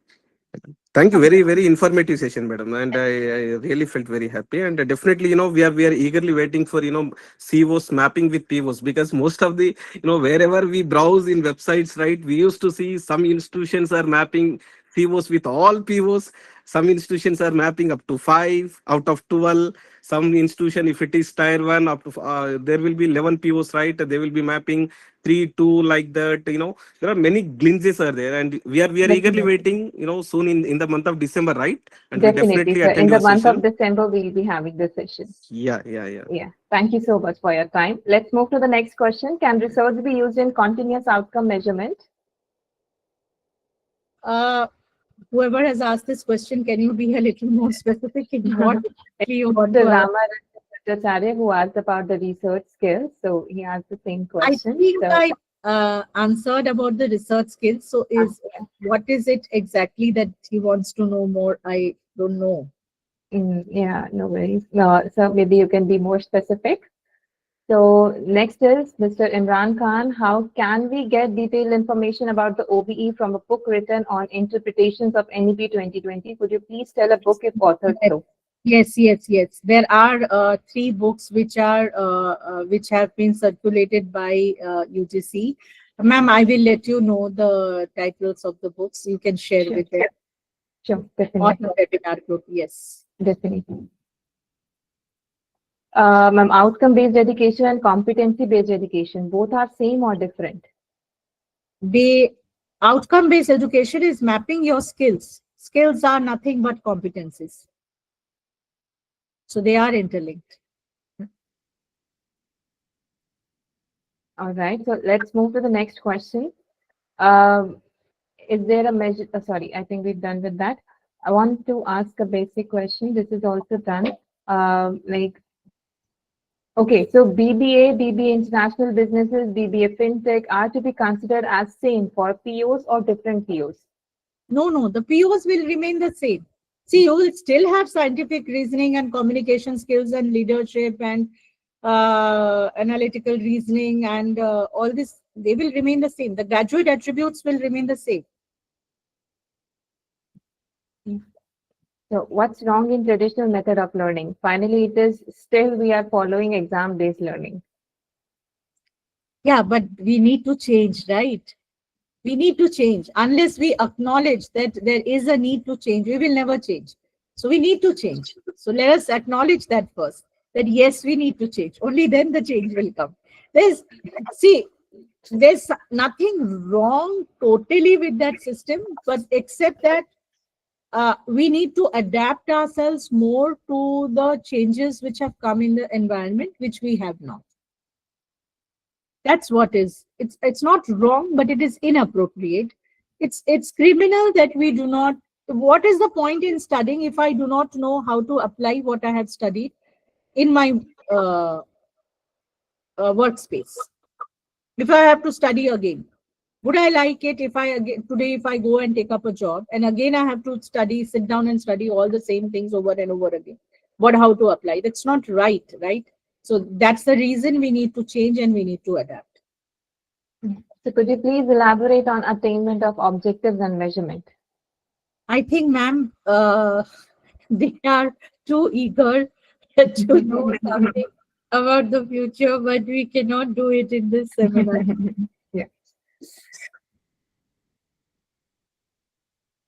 Okay. So Ma'am? Mr. Satish is asking, so give me a moment, please. Yeah. Yeah. Do you really feel that the race of research paper, patent, project managing is becoming more difficult for the mentor faculty members, keeping them away from the teaching components? See, research is very essential for the faculty as well, because research is something which makes me aware of what the contemporary trends are. If I am myself not aware of what the contemporary trends are, how will I get it across to my students? It's not possible. So therefore, if I need to grow, I need to have some kind of research level activities going into my into the goals which I set for myself. Having said so, it's not always possible in each and every institution with the kind of facilities that they have to do the level of research which is required and which is of a good quality. That is where your collaborations will come in. So the facilities may not be there, but your brains are there. So that is your intellectual property. That you can collaborate with many other people in your own field of interest, and that is how you can grow. Once you grow, you can make your students grow. So that significance will never go. Yeah, thank you. So, sir, you can please take your question. Yeah, thank you, ma'am. Ma'am, I just wanted to ask, in a situation where the university that we're affiliated to, of course, the syllabus in the curriculum is fixed, and we don't really have the ability to work with that. So the curriculum and the syllabus also decides the content of what we're going to be teaching the students. So how do we negotiate that? Yes, sir. That is if that is where, and if you have gained the autonomous status, it helps you a lot because it helps you frame your own. If you are still bound to an university system, if you're still under that umbrella, you have to follow the curriculum which the university sets and follow it. Right. So you can, there are two things which my experience tells me that you can do. One is you can be innovative in the pedagogy that that you are implementing in getting the course content across. I don't know whether your assessments are done by your institution or whether it is done by the umbrella body of the university. If it is done by the umbrella body of the university, the assessment, then you don't have any say. You have to follow what they are doing.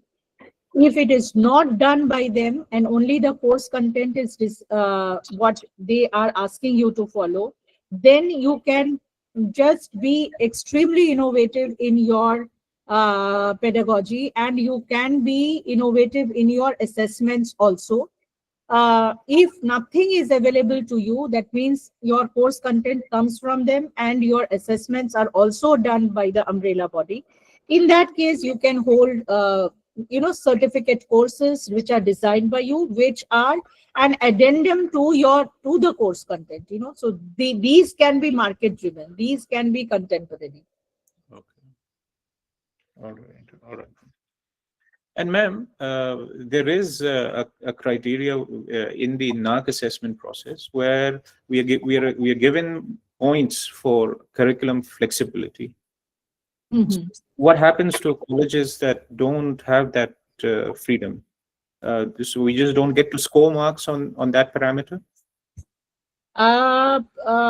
Yes, but you know that I think the weightage is less in institutions which are non-autonomous, which are still affiliated to the university. That is true, yes. Yeah, and then there are other questions which ask you whether what do you call it? Whether you have certificate courses or not, or whether Yes, yes. SWAM portal. So there you can show. You can encourage your students to enroll into the SWAM portals and do the SWAM courses online. You can have more certificate courses, and just make sure that the certificate courses are of 30 hours. Otherwise, it's not counted by NAAC. I'm sorry, make sure 30-hour course. 30 hours. All right. Including the notional hours. Yeah. Okay, all right, ma'am. All right.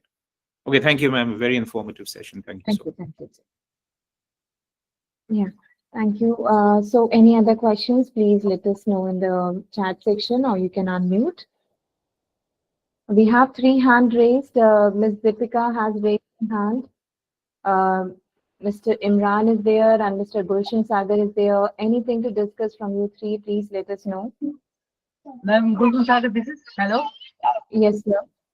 Well, when we making rule according to NAAC, all roads goes to government school, all road goes to private school and colleges. Why this is not applied in government school and colleges? And standard and quality, this is. Ma'am, there's too much of disturbance. I didn't get your question. Yeah, right. So there's too much of disturbance at the back side. Maybe please you can repeat, or you can mention in the chat section.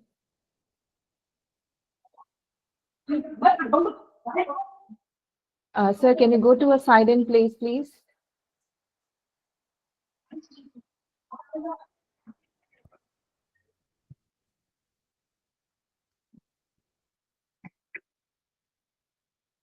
Hello. Yes, sir.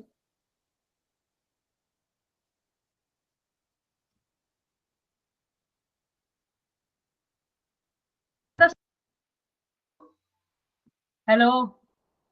Hello, sir. Yes, Yes, please when you we can speak speak. about the next standard, all the standard goes to private school and colleges. So why we apply in government school and colleges?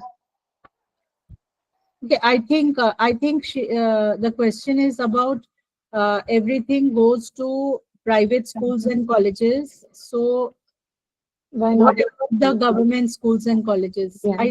If I'm Government school and understanding, colleges. yes, that's your question, right? Yes.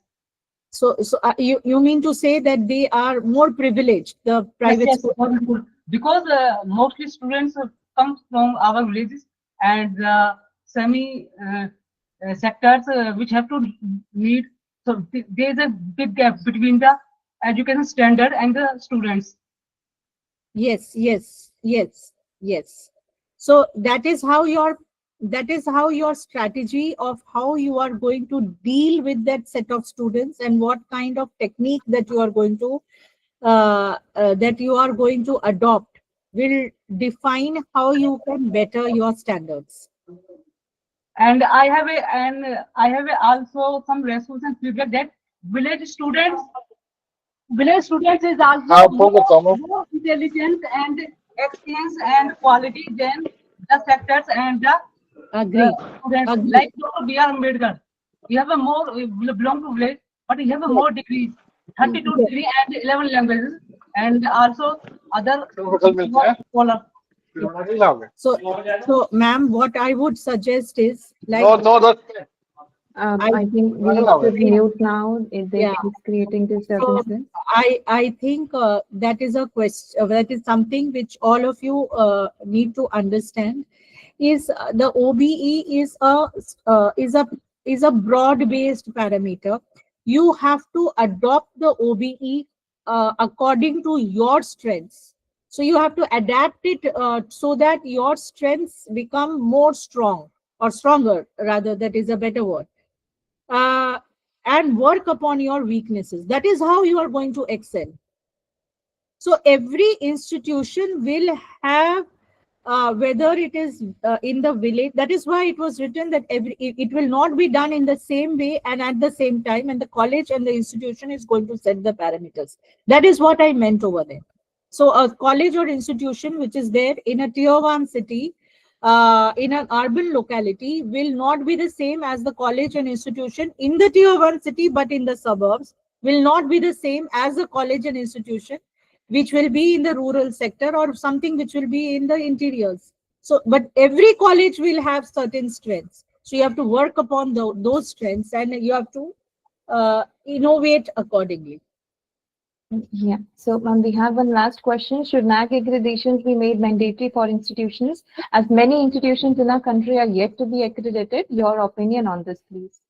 I think I have already discussed this in quite detail in that slide, which said that why it is necessary. So if we did not have exams, I'm sure the students would not have taken studying so seriously.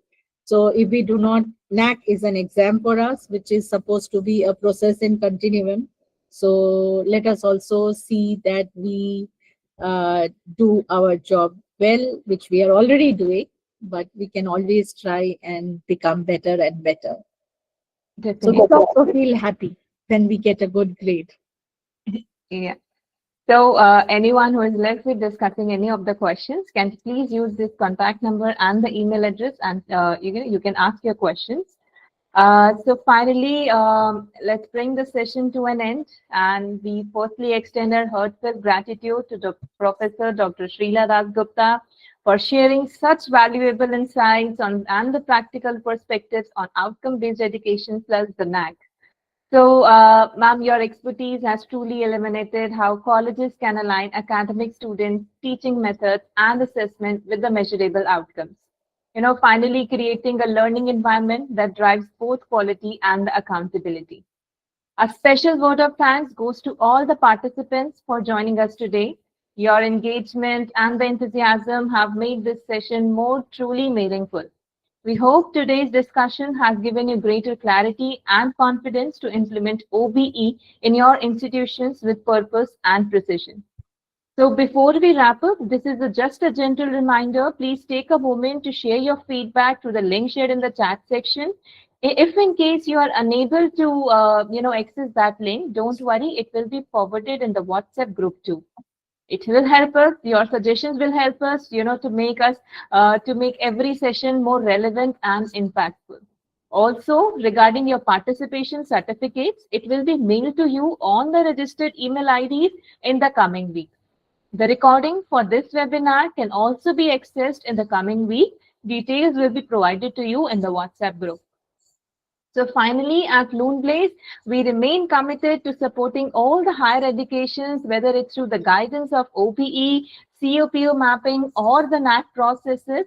And we finally look forward to walking this journey with you and helping your institution strengthen its system of quality, innovation, and continuous improvement. So we finally wish you all the continued success in your academic endeavors and a wonderful weekend ahead. Thank you so much, ma'am, and thank you so much all the participants today for being with us. And we look forward to seeing you in another webinar. Thank you so much, everyone. Thank you. Pleasure is all mine. Thank you. Thank you. So we have still 3 hands raised. If there is anything to discuss, please let us know. Or we can definitely use these numbers to reach out to us. You can use the chat section. Thank you so much. The webinar seems over, and you may please leave the meeting. Thank you so much for today. So can I leave, ma'am, with your permission? Yes, ma'am, definitely. Thank you so much. Thank you. Thank you.